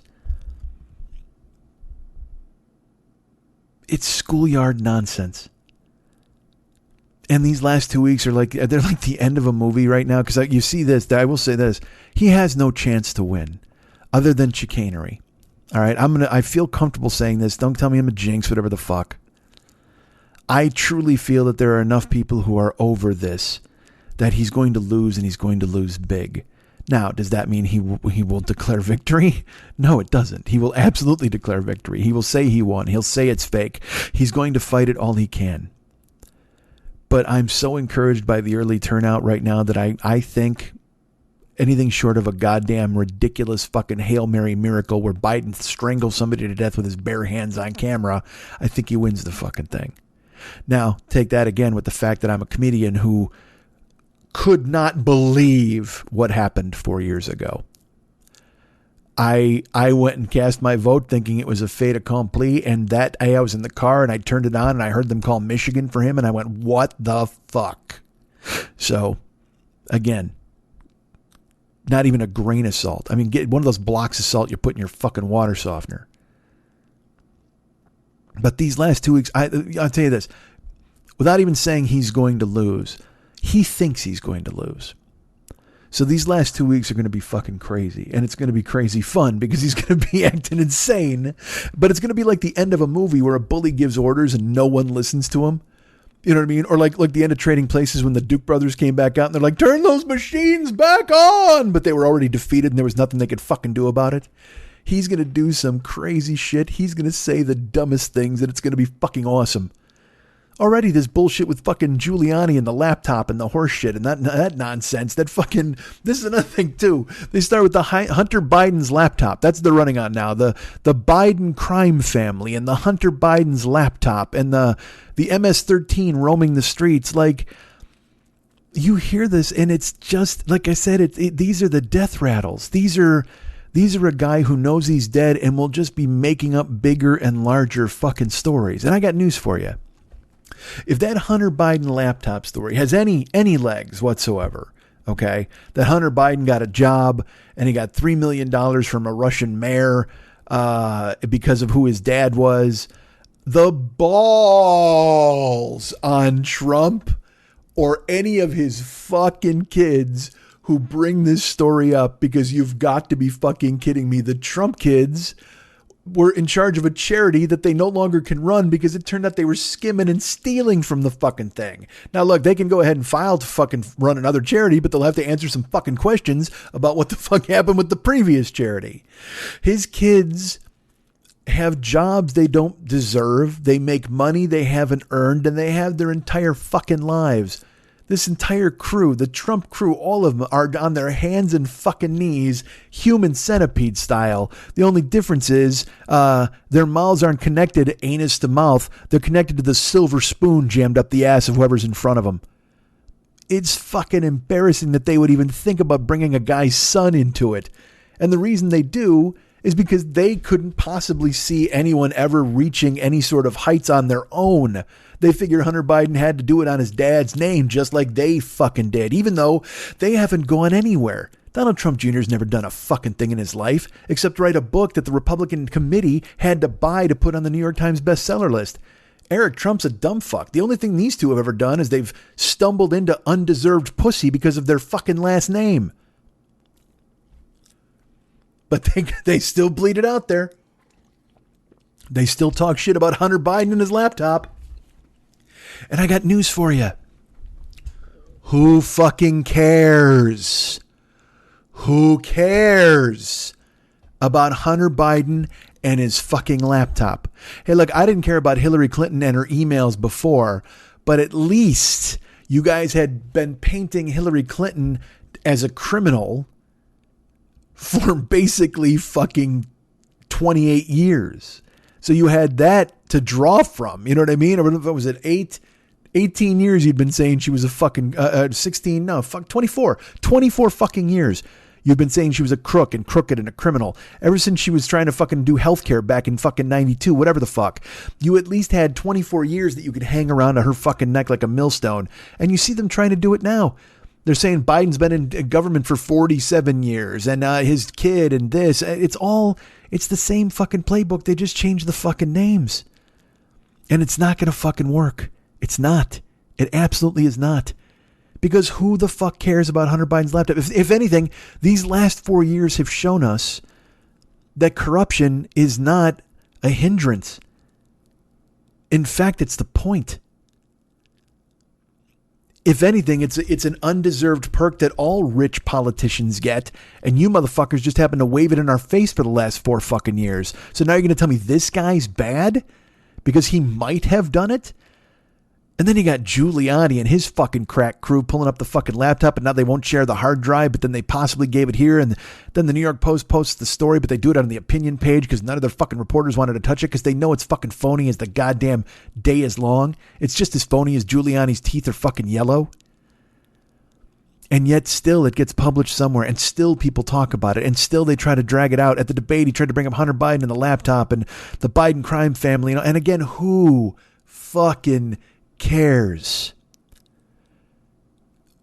The fucking balls that any of them would have any inkling that they could run an anti-corruption campaign at this fucking point is insane. The very fact that Steve Mnuchin still takes breath puts lie to the fact that you are concerned with corruption anywhere, any place, any fucking time. It's just fucking awful to have to hear this shit all the time. And it crushed me this week. The germ, the fucking debates, the COVID with Trump and him not dying and the rich getting richer and the billions and the fucking, and then I got to hear this week, they all point out that the minimum wage hasn't changed since 2009, but billionaires have fucking doubled their billionaire income. And also Tom Cotton, because they can see the fucking rats leaving the ship. Tom Cotton in Arkansas, who's just basically Trump with a fucking sheepskin. He's saying that they're already preparing Benghazi-like hearings about Joe Biden and the Biden crime family if he wins the election. And they're also saying they don't want to provide any relief to people for the pandemic because they are going to start being concerned with the budget and austerity now. So when Biden comes in, they're going to hold him and his feet to the fire, and they're not going to approve any government spending, which is why it's so important that the fucking Senate gets flipped. And you know what? I hate saying that fucking sentence. I hate caring. I don't want to care. Like I said, I want to trip through fucking life. I want to eat peanut butter and jelly sandwiches, but also I'd like to get on a plane again someday. I'd like to go see my fucking friends. I almost called my buddy Dennis this week and said, hey man, what are you doing this weekend? And I was going to fly there just to go watch the World Series in football. Like, I'm that out of my fucking mind. Ready to put this whole fat fucking body on the goddamn line for 3 days of fun with a friend. Let's cook out some fucking steaks and watch the World Series and some football. I was ready. I fucking thought about it all week. I want to do it so bad. Looked up fucking plane ticket prices and all this kind of shit, and then decided against it. Decided to be a fucking grown-up. I hate being a fucking grown-up. The point of this fucking show is I've never wanted to be a grown-up. I've never made it to grown-up. I've had grown-up moments. But I don't want to be a fucking adult all the goddamn time. What do I want, a fucking lawn? What do I want to do, drink coffee in the morning? What the fuck is that? No fucking thank you. I don't need your Metamucil. And I don't need pajamas. I don't need to sleep with socks on. Fuck this. Good Lord. It just seems like a foreign concept that I am not fucking interested in at all. But you look around and you think, well, fuck, I've been forced into adulthood, certainly for the past 8 months. I've had no fucking choice. And I believe me, I want that to fucking end. That's why I talk about the Senate getting flipped. Nobody gives a fuck if I think the Senate should be flipped. But when you hear these ass fucks say that they're going to cripple Biden already out of the goddamn gate and won't let him spend any money and won't approve any of his bills, you don't even want to live here anymore. Like, let me even ask you fuckheads who support this idiot. You support this fucking game show idiot. That's fine. You support this pile of loose change with a tie on. Yes, I get it. You support this literally bottom of a potato chip bag who just happens to have the nuclear fucking weapons. Just a pile of fucking crumbs, this asshole, and you support him. Fine. Whatever the fuck. I'm not going to argue. But do you really, if he loses and he gets trounced, do you really want to see the Senate cripple the next guy and fuck this country and fuck the infrastructure and burn it all the fuck down because your guy lost? You realize this isn't college basketball, right? You realize this isn't the NHL playoffs. And if your team loses, will fuck everybody else. That's not the way it goes. Your team's going to lose, and you're supposed to look to next year and be optimistic. Well, technically, since we all live here, we're all on the same fucking team. So take your fucking loss and then do what you can to make the country a better fucking place, and better luck fucking next time. Right? You know, if a fucking boxer gets knocked out, they give him a 10 count and the fight's over. They don't just keep counting until he wakes up and he's ready to fight again. That's not the fucking way it works. Take your loss. Take your fucking L and shuffle off. But if these motherfuckers think they're going to gum up the works and fuck Biden from the jump with the Benghazi hearing, that they're going to turn into this fucking thing where they look at Hunter Biden in a laptop and parade a bunch of fucking Ukrainians in masks in to fucking testify about nothing. And you got the arm of Fox News and OAN, which will probably give Trump a fucking job, and he'll be out there commenting on all of it every fucking day. Like, you see this guy, this fucking blowhard out here talking shit. You see him going, oh, you'll see the lovely thing we did to Leslie Stahl. You're going to love it, people. Did you love it? Did you love that he got in an argument with Leslie Stahl and she made him look stupid? And yes, you're going to say, she was mean, she was nasty, whatever the fuck. I hate that 40% of this country is so far fucking gone.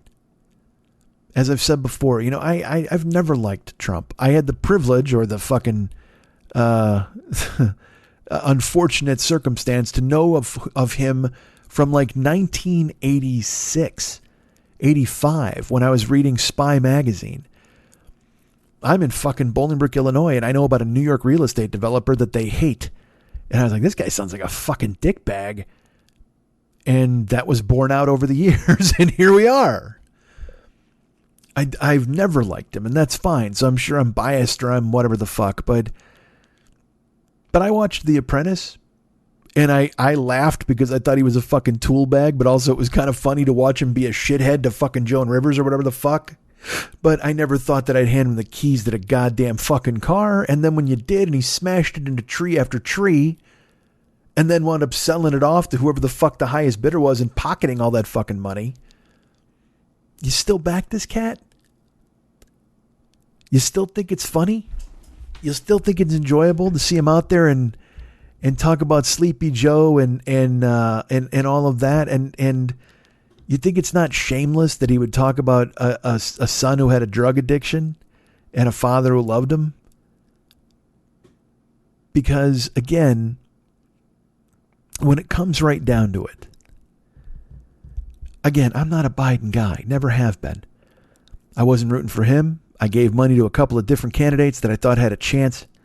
There was one in particular that I wanted and I voted for here in California, and they didn't make it out of the primary. And so you pays your quarter and you takes your chances. So now you got to go ahead and align behind the other guy. And am I happy about that? Well, no, not really. Because, Biden says that he's not going to ban fracking and all of these different things. And again, like I told you, I didn't know what the fuck fracking is. I just know I've been told that it's bad for the planet, and I'm concerned about the planet for some fucking reason. Nobody knows why. I probably won't be on it much longer with the fucking shit I've been eating during quarantine, and yet, I still find myself rooting for the goddamn fucking big blue marble. Because I got a godson who I want to see fucking grow up, and I got nieces and nephews who I want to see have a happy fucking life. It's funny, I voted on my ballot, and there was a vote, like a measure here in California,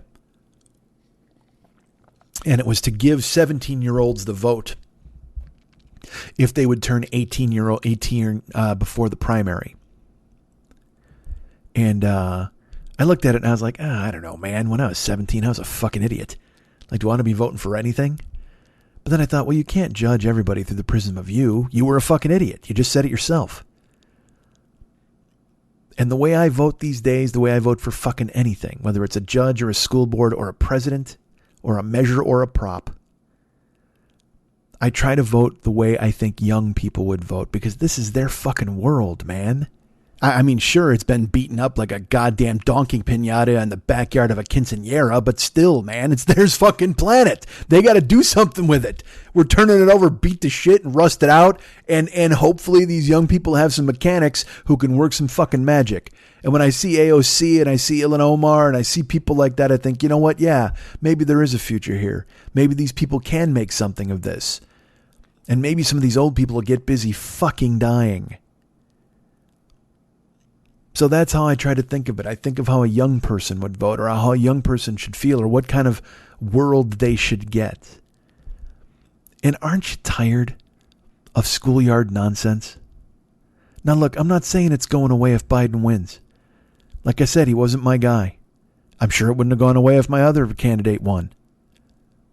But aren't you just exhausted every day from seeing this guy bitch and moan and whine that everybody's against him and everybody's mean to him, whether it's a reporter or the attorney general or the director of intelligence or the FBI director or the secretary of state or the vice president or a TV star or Rosie O'Donnell or Bette Midler or his kid or his wife or any fucking buddy, anyone who's mean to him or sad, or even Fox News, even the people he loves, he turns on. He doesn't love anybody. He's incapable of it. Even the people who he's used, he turns on and discards when he has to. Aren't you tired of a bully?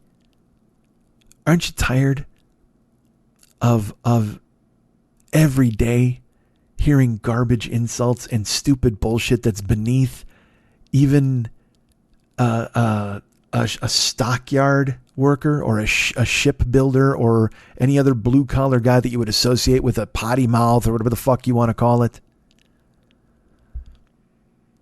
Aren't you tired of having the place where you were born that you're supposed to love and grow up in, and you want your kids to have a perfect life in, being led by such a fucking lout? And he is a lout.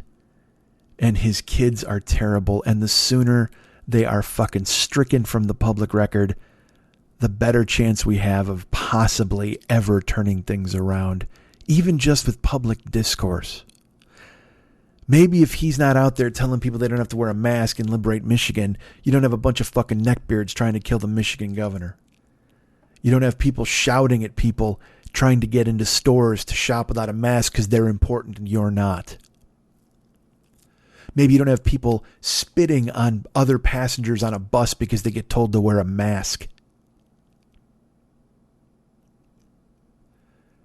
Biden wasn't my guy, but he's the guy now.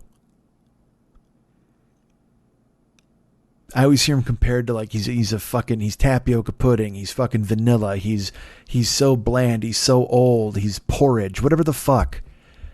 He's like hard candy. He's like an old person. He's hard candy. He's butterscotch. Yeah, he is. That's fine. Biden might be a Werther's original that's been stuck in your grandpa's pocket for 2 fucking weeks, and he finally gives it to you, and it's kind of covered with lint, and it's a little stale, and it tastes a little bit like the cigars he also keeps in his pocket. But I'll tell you what, I will throw that in my fucking mouth 8 days a fucking week when you compare it to the 4 years we've had to suck on Red Hot Fireball Sour Patch fucking Pop Rocks every minute of every fucking day. And they won't stop. They're just popping, and they keep popping, and they're burning, and they're sour, and you make a face and you try to spit them out, and the next morning they're just there again. Lint-covered butterscotch 2020. Make this fucking thing happen. You guys can get me at Mike@MikeSchmidtComedy.com. You guys can be my friend at Facebook.com/The40-Year-Old-Boy. You can follow me at Twitter.com/The40-Year-Old-Boy. I'm at Instagram and Snapchat at Mike40YOB. Find me there. Why wouldn't you? I'm there. I'm lurking. I'm waiting just for you. And yes, I did point at the microphone. Instagram and Snapchat, I'm Mike40YOB. Find me there, please. I'm great. I'm the best. I'm also on TikTok, and I still haven't figured out my password. Did I tell you about that last week? I think I did. My mouth is dry. I have not figured out my TikTok password, but I will. And maybe I'll make a video. Won't that be fun? Won't you want to have me on your side at that point? Find me at all those places, please. I'm great. Please remember our buddy Ryan Dirks does all the website stuff for us. You can find him at Facebook.com/Ryan Dirks. Casey Bills helps me out with the YouTube stuff. Thank you. Get this. I got a fucking email from YouTube today, and it said that somebody reported me. Somebody reported episode 5 of year 1 that it wasn't. It was dirty, I guess. I don't know, because they've now put it behind an age restriction wall. And I'm like, wait a minute. You're just coming around to this? First of all, I don't know who the fuck reported me. Second of all, I hope that person doesn't listen to any more episodes, because holy fuck-a-moly, am I going to be behind a goddamn wall? And then it'll be longer than 371 feet. That's 12 years of fucking wall we're talking about. So hopefully it doesn't fucking happen, but we'll see. Thank you for reporting me, Jagoff. I don't know who you are, but I appreciate you stepping up. I like to think it's some strange person, someone who doesn't know me or didn't know who I was, and they went, oh, let's give this a listen. And then, holy Jesus. And that's episode 5 of year 1. Holy fuck, what's going to happen to this person is to discover things going forward. I can't wait to find out. So yeah, I'm on TikTok. I don't know the name yet. I thought it was Mike40YOB. Then I tried to set it up, and it said I couldn't with that name because somebody already has that name, and I think that's me, but I don't know the password. I think I told you this last week. I'm haunted. Ignore me. Again, Casey Bills hosts. That's what it was. I forgot I was talking about Casey. He helps with the YouTube stuff. And, of course, David Mex Hernandez is our friend, our pal. He's got, you can find him at Facebook.com/David Mex Hernandez. Go and be his friend there, please. And if you become his friend, you can see all the artwork he's done for the show, all the artwork he's done for his closed group, which is called This Is Dumb, That's Dumb, You're Dumb, I'm Dumb. You can join that group by sending him a note, and then he'll send you 3 questions. These questions 3. And you have to answer them. It's about swallows and airspeed velocity, and hopefully you get them all correct. I can't see you guys getting them wrong. That would be bad. But go ahead and take the plunge. And you want to be in this Is Dumb, That's Dumb, You're Dumb, I'm club. Because again, there's a fucking swimsuit Marge. She's there. Swimsuit Margaret. She's out there flashing everybody. You get to see some thigh gap. Oh man, is there anything better than animated watercolor thigh gap? There is not. So go ahead and check it out. Mex does that. He does all the music for this show, which is super cool of him. Thank you, David. He does all the artwork for the Westside 86 Jokers Facebook page, which is the fan club for this yawning show. You can go ahead and check that out. And also, he's available to be, you can hire him to do some artwork for you if you want. When you go to his page and you go to facebook.com/David Mex Hernandez, you will check out the artwork he's done for this show, the artwork he does for his closed group. This is Dumb, That's Dumb, You're Dumb, I'm Dumb. And also the artwork he does for his, wait for it, brace yourselves, his fucking podcast. You're goddamn right, baby. David Hernandez has a podcast called The Phlegm Cat Podcast, PHLEGM Cat Podcast. 2 words. Well, 4 words, really. The Phlegm Cat Podcast, but 2 words, Phlegm Cat. PHLEGM. Don't forget it. Where all your finer podcasts are assembled and cultivated. What's the word I'm looking for? I don't know. I'm losing twice this show. I've had a problem with a word. Where they're, I don't know, where they're stored. Who the fuck knows? Go to the Apple Podcast space or the iTunes store, whatever you still have, and then go to all the other podcast places and look for David's podcast. Go ahead and write him a review if you would. It helps because he's got a fledgling podcast and good reviews always help. iTunes takes a look, maybe realizes that dude's a hitter, and that helps out. This week's episode is chock full of fun. You get an opening Bowie shriek. That's always there. I will tell you this, unfortunately, there's a moment early on that makes me want to chuck my laptop into the swimming pool. Now, look, I don't care for Winnie the Pooh. David is very talented. David is quite a mimic. David can do virtually any voice he asks the man to do, but when he busts out the Pooh voice, you're like, I don't know, it's not for me. But that's fine. He does it on there, and if you like it, that's fine. I think Winnie the Pooh is death, but I will tell you this, it's a fantastic Winnie the Pooh impression. So you'll want to hear that this week. I can tell you his patella is always in danger. You will learn that in this week's show. You will also find out that perhaps somebody who lives in the Hernandi household might be sick of Van Halen, which sounds to me like I'm getting a roommate. I'm very excited about that. He can talk a bunch of Yang, but if he wants to go ahead and crank up the Eddie, he needs to be over here in my place, man, because the missus might not. Well, but I'm going to let you hear it. I'm revealing too much. You'll find out that David's face is covered in cobwebs. Snaggle Mouse shows up and plays guitar and jumps around. There's a Switch into Glide reference, which you don't get very often in podcasts these days. You hear about puppets and tattoos and statues, which when I was listening to it, I'm listening about puppets, midgets, statues, tattoos. I'm wondering if this episode was produced by Tim Burton. I'm wondering that because that's a puppets and midgets and statues and tattoos. That sounds like a Tim Burton special. You'll hear about drippy headphones. You'll hear about the Sponge Club. You'll hear about all of these things if you listen to this week's The Phlegm Cat Podcast, available right now in the iTunes store. Check it out, won't you? Or Shrek it out, won't you? It's there waiting for you. Come aboard. It's expecting you. Go listen to it now. And like I mentioned, he does all the artwork for my show, does the artwork for his show, does the artwork for his closed group. And if you want him to do artwork for you, you can peruse at facebook.com/David Mex Hernandez, all the artwork he's done for all of these entities, as well as go to his website and see the cool ass artwork he's done on there at artbydmh.com. That's artbydmh.com. This is the 40-year-old boy, and coming up later, Mitchell Angel's favorite cunt. Hey, I'm Steven Johnson, the host of Wondery's show American Innovations, where we go deep into the stories of the scientists, engineers, and ordinary people who shaped our modern world. On our newest series, we're telling the story of the early fight against AIDS.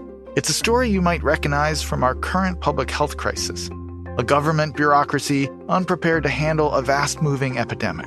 A public response driven more by politics and fear than science. Victims often left to die alone, cut off from family and loved ones.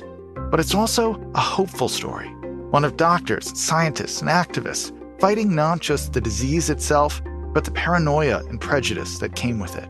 Despite overwhelming obstacles, they achieved medical and political breakthroughs that affect us all to this day. Listen to The Fight Against AIDS on American Innovations on Apple Podcasts, Spotify, or listen ad-free by joining Wondery Plus in the Wondery app. Sir Basil Wilmington, thank you for seeing us. My name is Mike. My partner Mex is off working on the love theme from Shit Brigade. I am pleased to meet you. In this scene, you are buried under Shit Mountain. It has just collapsed, and you need your Shit Brigade to bring their Shit Brigade tools to extricate you from your shit coffin. So I'm covered in feces? Almost a mile's worth of feces. Am I alarmed? Of course, you were shocked. You told everyone Shit Mountain would stand forever, and now you need your Shit Brigade more than ever. I have prepared. I am ready. Anytime. Great Scott! No longer is around the corner where fudge is made. 'Tis time to call the shit brigade. Good Lord, that was amazing. I have more. Really? Yes. Darling Penelope, we are covered in colon butter. I loved it. I mean, that's terrific stuff. Thank you, Sir Basil. You have more? Yes, indeed. Are you ready? Please. By the Queen's corsage, it is a fudge dragon, mud monkey, chocolate grumpy, ass cracker doby, a sphincter mouse, gangster dump, Buckingham shitlog, Schitzkrieg, a limey loaf, pinched one Churchill, a double-decker is rolling through Shitadilly Circus. Thank you. God. Thank you. Sir Basil Wilmington, you are our Captain Isaac Scott. Imagine a disputed national election is tearing the country apart. And then in the final weeks before inauguration, the unpopular sitting president forces through a flurry of last-minute court appointments. These are the headlines of 1801. New President Thomas Jefferson refused to honor his predecessor's appointments, setting in motion a court case that will transform the power of the judicial branch. Hi, I'm Lindsey Graham, the host of Wondery's show American History Tellers. We take you to the events, the times, and the people that shaped America and Americans, our values, our struggles, and our dreams. In our latest 7-part series, we delve into the history of the Supreme Court and the landmark cases that forged modern America, from separate but equal to Roe v. Wade and the 2000 election. Listen to Supreme Court Landmarks from American History Tellers on Apple Podcasts, Spotify, or the Wondery app. Join Wondery Plus in the Wondery app to listen ad-free.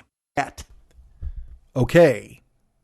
If everything went the way it's supposed to go, there was an ad right there. After whatever I played, whatever commercial, whatever the fuck, there was an ad before and after. So there should have been 2 ads. You should have just heard 2 ads. And I don't want to speculate as to whether or not that happened. All I can tell you is I did my job. I put the green line in there, and then I hoped. I put the green mile in there, and then I hoped. I waited. I crossed my fingers. I waited for the guy from Designing Women to go ahead and make a move, and we put the green line in there. It was fine. All right. I don't know. What the hell? Who knows? Let's assume it was there, and you're all off right now buying a product from somebody who mails you green beans. Isn't that the way of the world these days? I don't know if it's a quarantine thing, but these things were big before quarantine, right? But all this bullshit where somebody's like, hey, man, are you busy? Well, you know what? We're going to mail you some fucking beans. How about you eat those? What about that? Are you too busy to make dinner? Guess what? Here comes a fucking special delivery sauce sent right to your goddamn front door. Do you have fire? Let me ask you this. Do you have fire? If you got fire, you got a meal because we just mailed you a goddamn stew. What a fucking world. You can spit in an envelope, send it to the government, and they tell you whether or not you were a king. And then the very next day, you can get a goddamn bouillabaisse sent to your fucking front door. That's fucking perfect. This world is falling apart rapidly. But by all means, if that ad was for Bouillabaisse R Us or whatever the fuck, please buy it. Because it's going to keep me in the moolah. It's going to keep me in the simoleons. It's going to keep me in the green things and keep me doing this podcast, which will eventually come out on a Thursday again. Won't that be nice? Won't that be cool? We can go ahead and sort out our fucking skull and not let a fucking goddamn world topple on our heads. It's just fucking dumb. Why do I get so upset? Why do I think and wonder and twist myself into goddamn pretzel knots? I shouldn't. Everything's going to be fine. Everything's going to work out. I got cool people out there who fucking listen to this podcast. I got awesome friends who go ahead and check me out on Twitch. I'll tell you about that in a second. They send me fucking boxes. I'll tell you all about that later. But they also have sent me a gravy. Hey, man, you want an envelope full of gravy? Then join us. Whatever that ad was, go ahead and sign up for it, please. It's very important. Oh, dude, you know what happened today? What? I came to my house. There's a box at the front door. Oh, man, I like getting a mystery package. You would have loved getting this mystery package. I cracked it open. You know what's in there? What? Macaroni and cheese? What the fuck, man? Yeah, I ain't kidding. Holy shit. I opened it up. There was a Jell-O mold with pears. It was fucking delightful. Folks, we have sponsors. Did you know this? Besides these people who are mailing you all sorts of fucking nonsense that you can shove into your gullet, there is a sponsor who's been with us from the beginning. Well, not really. From the beginning of his show, certainly. But certainly someone that we value as if they were here for all 12 years of the run. our lovely and talented friend Fearful Jesuit and the Paranoid Strain podcast, available right now in the iTunes store for you to subscribe to or just listen to if you want to listen to the guy. I'm sorry, my sore. I got a fucking cut on my mouth. Did I mention that? Fuck, hold on, I gotta get water. Right in the middle of a plug. Fucking Jesuit's gonna bail. He's a great show. It's fantastic. You should check it out. The Paranoid Strain podcast, available now in the Apple podcast space or wherever they find podcasts these days, the iTunes store, wherever you go get your finer podcasts. That's where you'll find the Paranoid Strain. And again, this particular week, I mentioned it last week, it is the middle episode in a multi-episode arc. So you want to start from the beginning usually, unless you're better than us, you fuck. Unless, maybe you're that person. Are you a person who bites corn on the cob in the middle and works your way to the ends? Like a fucking maniac? Is that who you are?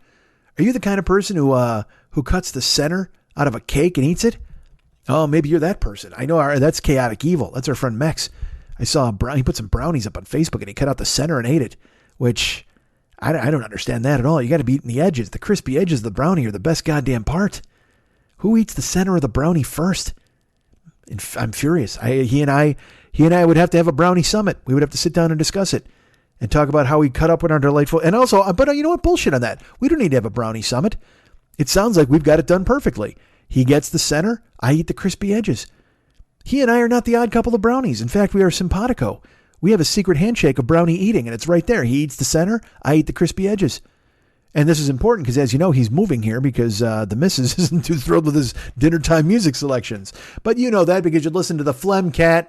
Phlegmcat. It's relying on your time to listen. I don't know the words, but I sort of know them. Paranoid Strain podcast is another podcast that I should tell you about. It's great. Shout out to the Renaissance Bookstore in Milwaukee, which is, of course, the headquarters for our good friend Rick Perlstein. He talks all about Nixon in this particular episode. You get, like I said, you talk about the firebugs, the swells, the chattering classes, God's chosen nation, the Koch brothers' dad, Senator McCarthy possibly soiling himself. Again, there's a perfect description of me in here, but it turns out it's really about Nixon. You get about the Orthogonians and the Franklins and a businessman looking at communism. Have you ever wanted to see a businessman look at communism, whether askance or not? Does he look at it with a welcoming eye? Does he look at it with a jaundiced eye? Does he look at it peering out of the side of his eye, wondering if it's going to steal all of the carrots from his garden, like communism is wont to do? Well, then you need to listen to this episode. You'll hear it broken down. You'll hear all about Robert Welch and Clarence Mannion and all these other fucking idiots. And again, Rick Perlstein back in the house. Everybody loves him. Rick is our touchstone for all things Nixon. You know what? Rick Perlstein can speak for hours extemporaneously about Nixon's choice of footwear. That's not a joke. He'll sit here. He'll tell you that Nixon preferred to sit in a Davenport. He'll tell you that Nixon liked to wear a nice Florsheim wingtip. He'll tell you that Nixon could design plays for the Washington Redskins in his sleep, and that George Allen loved it when he did it. He'll tell you that Hunter S. Thompson once took a ride with Nixon in a car, and the only reason Nixon did it is because Hunter S. Thompson knew football. All these things are things that Rick Perlstein knows. Actually, I learned that because of Beej. Beej told me to read about that in a book, and I did. She's my Sherpa for books. She's like, listen to this, read this. And I said, okay. And then it took me 8 months, but I read the passage she wanted me to read. Literally, she's like, please read this one chapter. I said, okay. 8 months later, she's like, did you read that chapter? I'm like, hey, that book is right here on my end table. I'll do it now. So the Paranoid Strain podcast, available now in the iTunes store. I've got hiccups and I'm trying to fight them off. Literally, every time I say a word and I stop, they come back. All right, not that time. I was able to fight it off. Go to the iTunes store, the Apple Podcast space, put in Paranoid Strain, and do me a favor, leave a review if you would. And again, and if you want to tell him that you heard about the show from me, that'd be great. If you want to write him a note, here's his email address, theparanoidstrain@gmail.com, theparanoidstrain@gmail.com. Write him a note, ask him about Nixon, ask him about Florsheim shoes and Ricky Perlstein and what he does and what his parents, when they were skinny dipping in their pool party because Nixon's riots were keeping them at home with their neighbors. They had a goddamn key party. Do you want to hear about Perlstein's key party? I think you do. Poor Perlstein upstairs in his footy pajamas. His parents getting railed downstairs at poolside. But they were in on it. They loved it. They were happy to do it. Everybody was happy to do it. And Perlstein's okay with it. He's open to it. It allowed him to read the many books he had taken from the Renaissance bookstore in Milwaukee and cultivate this wonderful career as an author and podcast contributor. So, in the end, the key party worked out for everybody. His parents got to have multiple orgasms with their neighbors, and he was able to get an education and a job out of the deal. Win fucking win for Pearlstein and his family. The Paranoid Strain Podcast, available now in the iTunes Store. Go ahead and download it. Subscribe if you would. Listen if you dare. Sorry, that made me laugh. Subscribe if you will. Listen if you dare. That's got to be like a fucking tagline I heard on Monster Party. That sounds too close to home. Subscribe. Oh, survive if I let you. Isn't that what it is? It's a wrestler slogan, I think. Survive if I let you. Whatever the fuck. It's Taz. It's fucking Taz from ECW. That's exactly what it is. It's like, fight me if you dare, survive if I let you. I forget what the fucking beginning part of it is. All right, so there you go. Listen to the Paranoid Strain Podcast. Everybody loves it. It's available now. It's in the goddamn store. Pick it up. Have I mentioned the Misfit Toys Co-op? I think I have. All these shows are available for you now to subscribe to and download. Never Not Funny with Jimmy Pardo and Matt Belknap. Doug Loves Movies with Doug Benson. The Todd Glass Show with, I'm not sure who the host of that one is. And No Fun with Jen Kirkman. All available now. All part of the Misfit Toys Co-op via Art19. Check out their shows. Subscribe to them. Review them in the iTunes Store and tell them I sold them. I told you to. Tell them I mentioned it. Maybe they'll think, oh, Mike's a hitter. We should talk about his show. That'd be grand. Wouldn't that be grand? That might be grand. And I'm nothing if not a baby grand. Play me. Play my black keys. Want to hire me instead of playing me? I think you do. Well, then I think you do. What was that? It sounded like ink. I think you do. I think you do. Jimmy Durante believes that you should go ahead and support me. Hire me for your cameo. Would you do that, please? Yes, you would. Hire me to talk to your friends and family and your pals and whoever else you might love or like. Do you have a special day coming up, a birthday? Do you want me to send a spooky Halloween greeting to somebody? Ooh, and I'll say to them, oh, look out for that ghost. And then if you want me to tell George of the Jungle to watch out for that tree, whatever you need me to do, I can do it. Hire me via Cameo. God knows I need $15. And I'm happy to tell people whatever the fuck. If you want to break up with somebody, I'm here. You want to ask somebody to prom, I'm here. I can do whatever the fuck you need. I'm here to go ahead and prostitute myself, whatever the fuck you want to call it. Prostate myself? Prostrate? I was going to say prostrate. I said prostate. I'll prostrate myself too. I don't give a fuck if you want to watch that. That's $20 worth. I'll get a handful of myself for you. I'll go knuckle deep on myself for $15. Please hire me for Cameo. I can do any or all of these things anytime you want me to do. I can do it from a car. I can do it from my green office. I can do it from my couch. I've done it from all of these places. I haven't done one from the shower yet. You want me to do that? I'm going to get all lathered up and tell somebody something through a Cameo. I can do that for you. Whatever you need. I'm here for you. I want that $15. Well, it's 20. 20 to you. 15 to me, 5 to the good people at Cameo who desperately need my $5 now that they have to pay all the other superstars they've got doling out phone calls back and forth and left and goddamn right. But I'm the one you want. I'm the one you love. Come on, baby, show your love. Hi, give it to me. I see you that fills this room. Hire me for your Cameo. I'll do a Van Halen song. I'll do whatever you want me to do. Bookcameo.com or do the Cameo app downloading on your phone and find me, put in Mike Schmidt, and I'm there, and I'm there to be hired. Why not? Supporting the show financially is very important to me. It really helps the show when you hire me for cameos or you do any of these other things. As I've mentioned in the past, this is a good time to support this show, man. With the germ here and a big vote coming up next week on Uber and Lyft, who are threatening to leave the state if it doesn't go their way. Look, man, I just know that I like talking. I like talking for a living, whether it comes out on a Saturday morning or a Thursday. You're very kind and indulgent for me, but if you want this show to continue in this form, support it. You should do that. I might send you a fucking PBS tote bag or a TBS tote bag. Who knows? Or, I'll send you an IBS tote bag, which you'll need. If you got the IBS, you need that tote bag. You're on the bus somewhere. You got to fucking straddle it and drop a goddamn bucket. All right. Please, you can become a patron at Patreon. Did you know this? You can become a Patreon patron like our good friend, Maddie Keltonen. Maddie Keltonen this week. Thank you so much for stepping up and becoming a patron at Patreon. Maddie, you're the best, possibly my favorite Maddie Keltonen overseas or wherever you came from. I notice your donation, Patreon, whatever your what's the word? Offering? No, that doesn't make sense. Man, I'm old. I'm firing on fucking no synapses, man. I can't even think of the word. Your gift, whatever the fuck, the thing you donate. It begins with P, and I can't think of the goddamn word. I thought drinking water would help. It did not dislodge it. Maddie Keltonen is the newest patron at Patreon. Thank you, Maddie. You're super cool and very nice, and I appreciate you coming to me from overseas, wherever you are, with your tribute and supporting this show. It's very helpful. It helps me out in ways that you can't even imagine. Keeps the lights on, keeps the power going, keeps the microphone ready to rock and roll.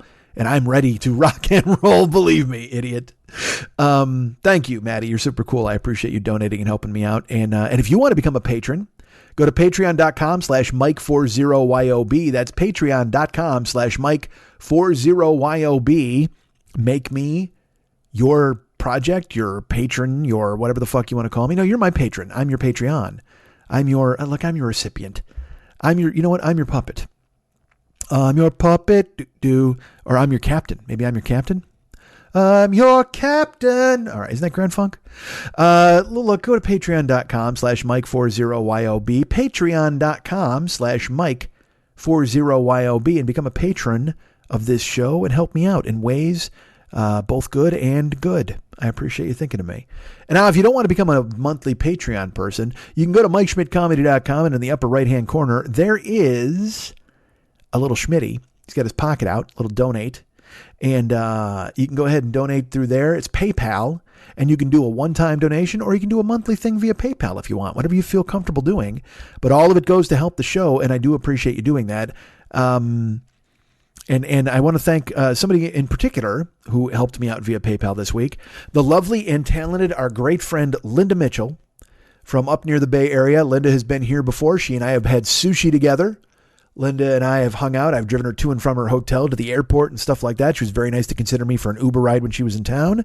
And we got to hang out. And she was incredibly kind when she was in town. And she was incredibly kind this week to me.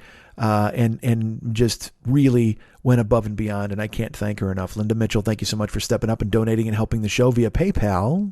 Now, she did it when she was watching me on Twitch, which I will get to later, but if you want to do it just via PayPal, you can do it at MikeSchmidtComedy.com. In the upper right-hand corner, there's a little Schmitty. He's got his pocket out, says donate. You can click on that. You can do a monthly payment, sign up for that, or you can do just a one-time fire-off. You can go ahead and do that. Just send some money once and call it a day, which is all good. Anything anybody wants to do to help this show, I am absolutely on board with it, and I appreciate you thinking of me. Thank you so much. It's a fucking thing. I'm trying to make ad revenue. We're doing whatever the fuck we can to stay afloat and keep making this our job. By our job, I mean your job is listening. That's right. You're the boss. If you're listening, you're the boss. Fuck Tony Danzig. You're the boss. So, yeah, by all means, go ahead and keep listening to the show. And if you can help it out financially, it helps me out immeasurably. Thank you so much for thinking of me. That's super cool. Do we have any other sponsors? I don't think we do. I think I've named them all. Oh, I got channels. Yeah, I got some channels you can check me out on. Why wouldn't you check me out on these channels? Well, first, before I get into the channels, let me tell you this. I did a guest spot on Pat Francis's Rock Solid podcast. We taped it a couple of weeks ago. It is a show remembering Eddie Van Halen. If you recall, I did my show like 2 weeks ago about Eddie Van Halen, and this was recorded after my show came out. And I even said to him, look, I go, I'm putting out a show that's kind of comprehensive, and I don't know if you're going to want to have me involved. He's like, no, man, I absolutely want to fucking have you involved. You're the first guy I thought of. So I said, all right. It's a little different from the one that I did, clearly, because it's me and Pat, and Pat went off a list of songs rather than having his own personal list that he compiled, whatever. It might not be as emotional or as, involved as my particular one was, but it's still a lot of remembering Eddie. And it's great fun to hang out with Pat always. And that show comes out Monday, what's the date Monday? The 26th? I think it's the 26th. It'll be out there, rock solid. You can download it wherever you get your best podcasts. Pat's doing fucking amazing work. He interviewed Rob Halford from fucking Judas Priest this week. He just interviewed Jeff Downs from fucking Asia. And yes, He's just doing fucking amazing work, and I was proud and honored to be asked to be involved and to be able to contribute whatever I could contribute talking about Eddie. Fuck, I was just happy to be on there. So check it out. The Rock Solid Podcast is available for you to download or subscribe to. It's available in the iTunes store wherever you can get podcasts. And I'll be on Monday talking about Eddie Van Halen, and then the Rob Halford interview, I believe, comes out later in the week. Just subscribe, man, because he's always got fucking amazing guests. He talked to Nils Lofgren. He talked to Steve Stevens from the Billy Idol Band. He talked to fucking, who's the other person? Cy Kernan from The Fix. I mean, he works his ass off. So go check out Rock Solid Podcast. I'm on Monday, and subscribe, because then you'll be able to hear all sorts of cool ass shows that he's done. It's fucking cool as hell. All right. So these other channels that I have, as I've mentioned before, I have YouTube, youtube.com/the40year-old boy. If you go there right now, there's 12 years of this podcast archived and waiting for you to check out and listen to. That would be super great. Including this episode eventually. Do not, I warn you, please do not listen to episode 5 of year 1. It is dirty. But the rest of them are all pretty clean and your kids can listen. But that one, I don't know what happened to me that day. I just went off fucking script, off the goddamn rails, and episode 5 of year 1 is bananas filthy. But the good news is they've built an electronic wall in front of it. So nobody can ever give it a listen. It's entombed. That is the Cask of Amontillado episode. It has been buried alive. So please, don't check that one out, but there is 12 other years of you to check out. So go ahead and listen to those. That's youtube.com/the40year-old boy. Go ahead and subscribe.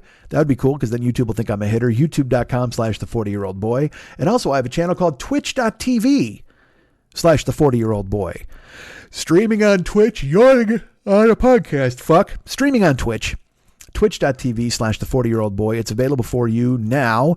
I'm usually on there Monday, Tuesday, Thursday, Friday. I will say I did not stream today because I was in my head about this fucking show and trying to bang it out here on a Friday night. But I think it came out okay. I think it did all right, and I think I made the right decision, and I'll be streaming again on Monday. While you're listening to the Rock Solid Podcast, you can come and join me in the Twitch room and watch me play games. I play puzzles, I play sword games, I play all sorts of nonsense games, and they're totally fun. I'm playing Boogie Down Weird Legs, a detective game. Twitch.tv/the40year-old boy. You can check me out there. And that was what Linda did. Linda was watching, and she went ahead and gave a donation through there while she was watching me play. And that was fucking amazing, because you can follow or subscribe to the channel. If you follow, you're just following. Subscribe means, you can subscribe at certain tiers. And then also, get this, if you subscribe to the channel with your Amazon Prime, doesn't cost you a dime and gives me $5. If you're an Amazon Prime person, once a month you can subscribe to my channel. You got to renew it every month. That's kind of the thing. You can't make it recurring. But every month there are people who've done it. We've done 18-month streaks. I mean, I've had some very cool people who have gone ahead and subscribed, and they make me very happy. So thank you so much for thinking of me, everybody who is subscribed there on Twitch. Twitch.tv/the40year-old boy. And it's a lot of this too. I'm talking like the first hour I wind up talking, or the first half hour. It gets away from me, certainly, and I think I'm funny, and maybe you don't, but that's fine. I'm there. Check me out. And if you stick around, at least some of the time, I'll be playing a game. Those are fun. So watch me and come watch games. You like games, right? Everybody likes fucking games. Games, Jake. Silly, torturous games. And I want to shout out a special person, our good friend Jeremy Herbal, whose birthday was this week. Unbelievably. And on his birthday, he gave me a ton of gifts, which was ridiculous. One of the only reasons I'm able to do the Twitch channel, there were a few people who were instrumental in helping me. One of them, unfortunately, we no longer have a working relationship. But Jeremy was very kind, and he wound up getting me a lot of equipment that I needed, which was amazing. He stepped up, and by a lot of equipment, I mean a fucking desktop computer that I play games on and a monitor, and it was fucking amazing what he did. And then this week he went above and beyond again, and he gave out a bunch of gift subscriptions, and he is almost single-handedly financially making it viable for me to do the Twitch channel, and I can't thank him enough. It makes me very happy, and that's why I'd like to get more people on board with subscribing or following, whatever, so the burden is off of Jeremy. He doesn't consider it a burden. I don't either, and he will probably still do the same sort of output that he does now, even if we get more and more people involved. But I sure would like to get more and more people involved. So I thank Jeremy for all of his good works. And I hope you can join him at twitch.tv/the40year-old boy and come and check it out, man. If you like the podcast, and who doesn't, right? Let me put it this way. If you're already 2 hours deep into this fucking thing with me now, I think you kind of like this thing. So why not check me out on Twitch, man? I'm there. I'm playing games. I'm having fun. Some of that's true. Incorrect. All of it's true. So come check me out at twitch.tv/the40year-old-boy, right? You should be on there with me. And I play games and you can participate in the stream. Talk to all the cool kids who are there and play puzzles and just have fun. It's fun. Let's just have some fucking fun. You know what? Let's go ahead and ignore the fucking world.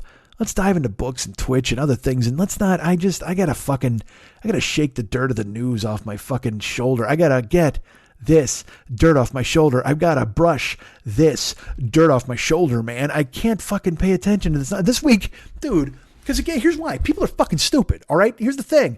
There's a guy on CNN this week. He gets caught jerking off on a Zoom.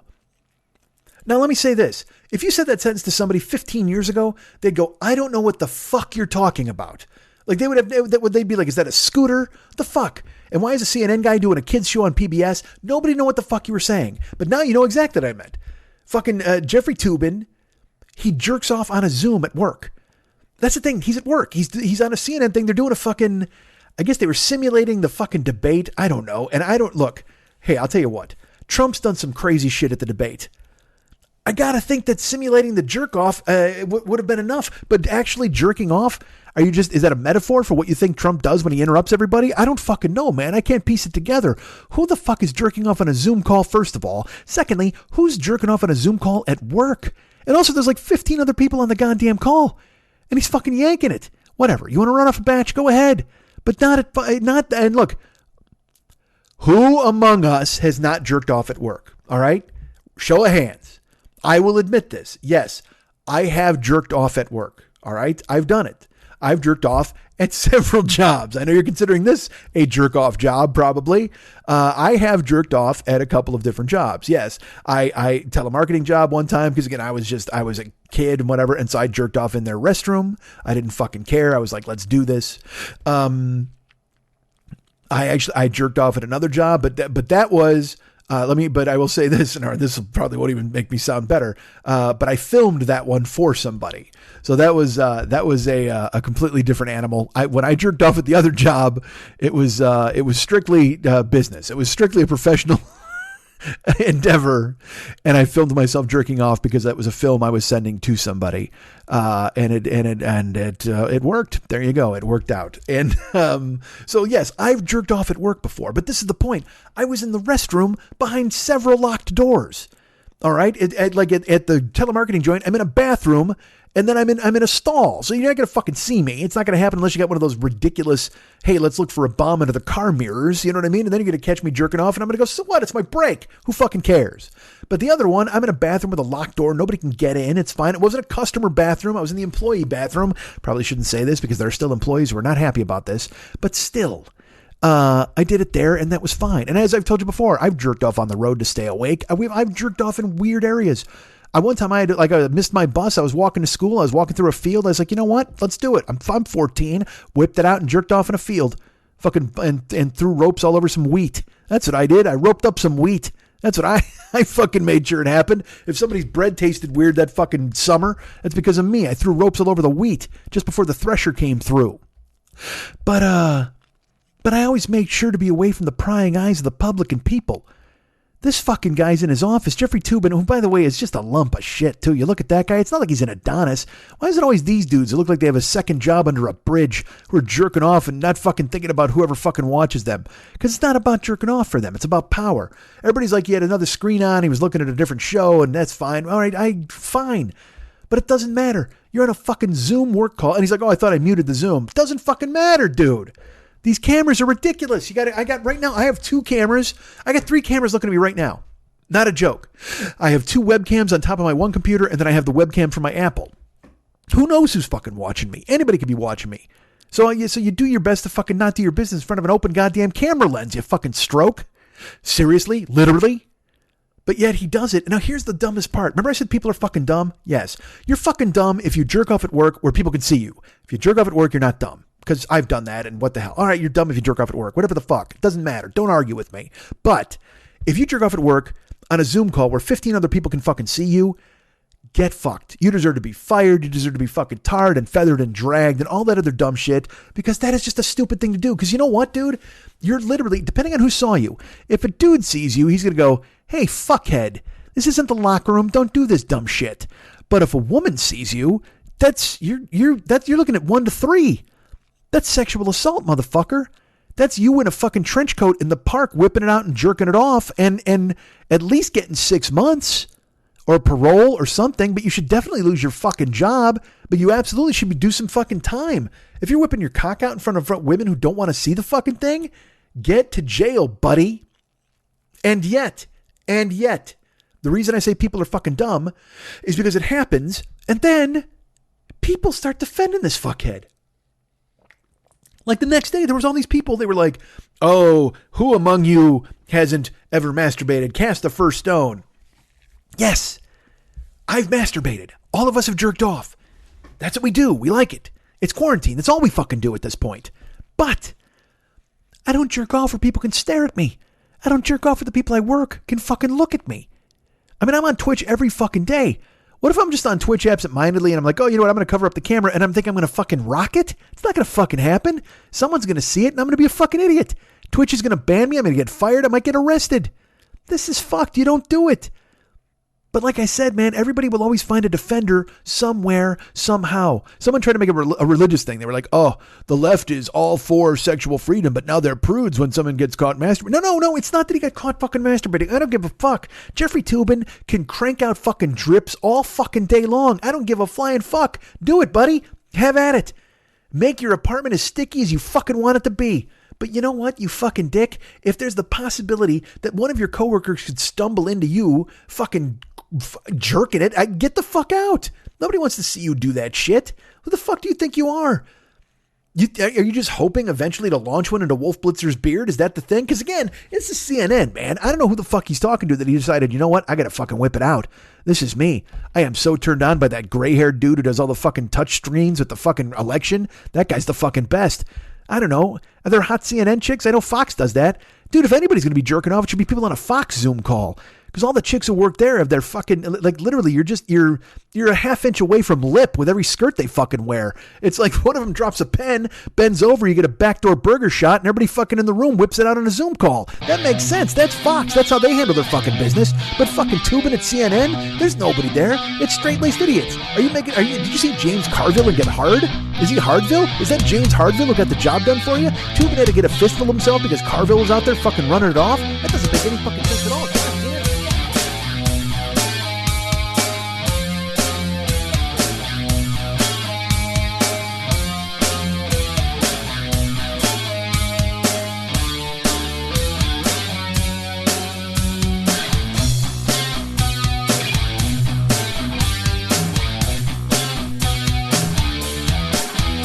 If there's anything I like more than me, it's people who like me. I love me, but if you love me, I love you.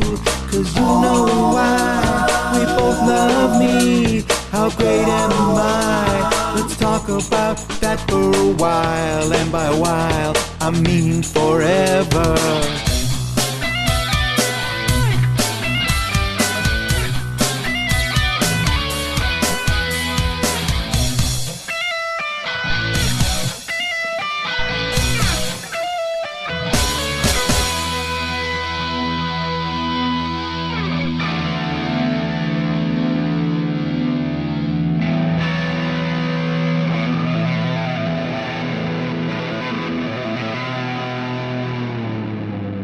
Jolly Doe Podcast.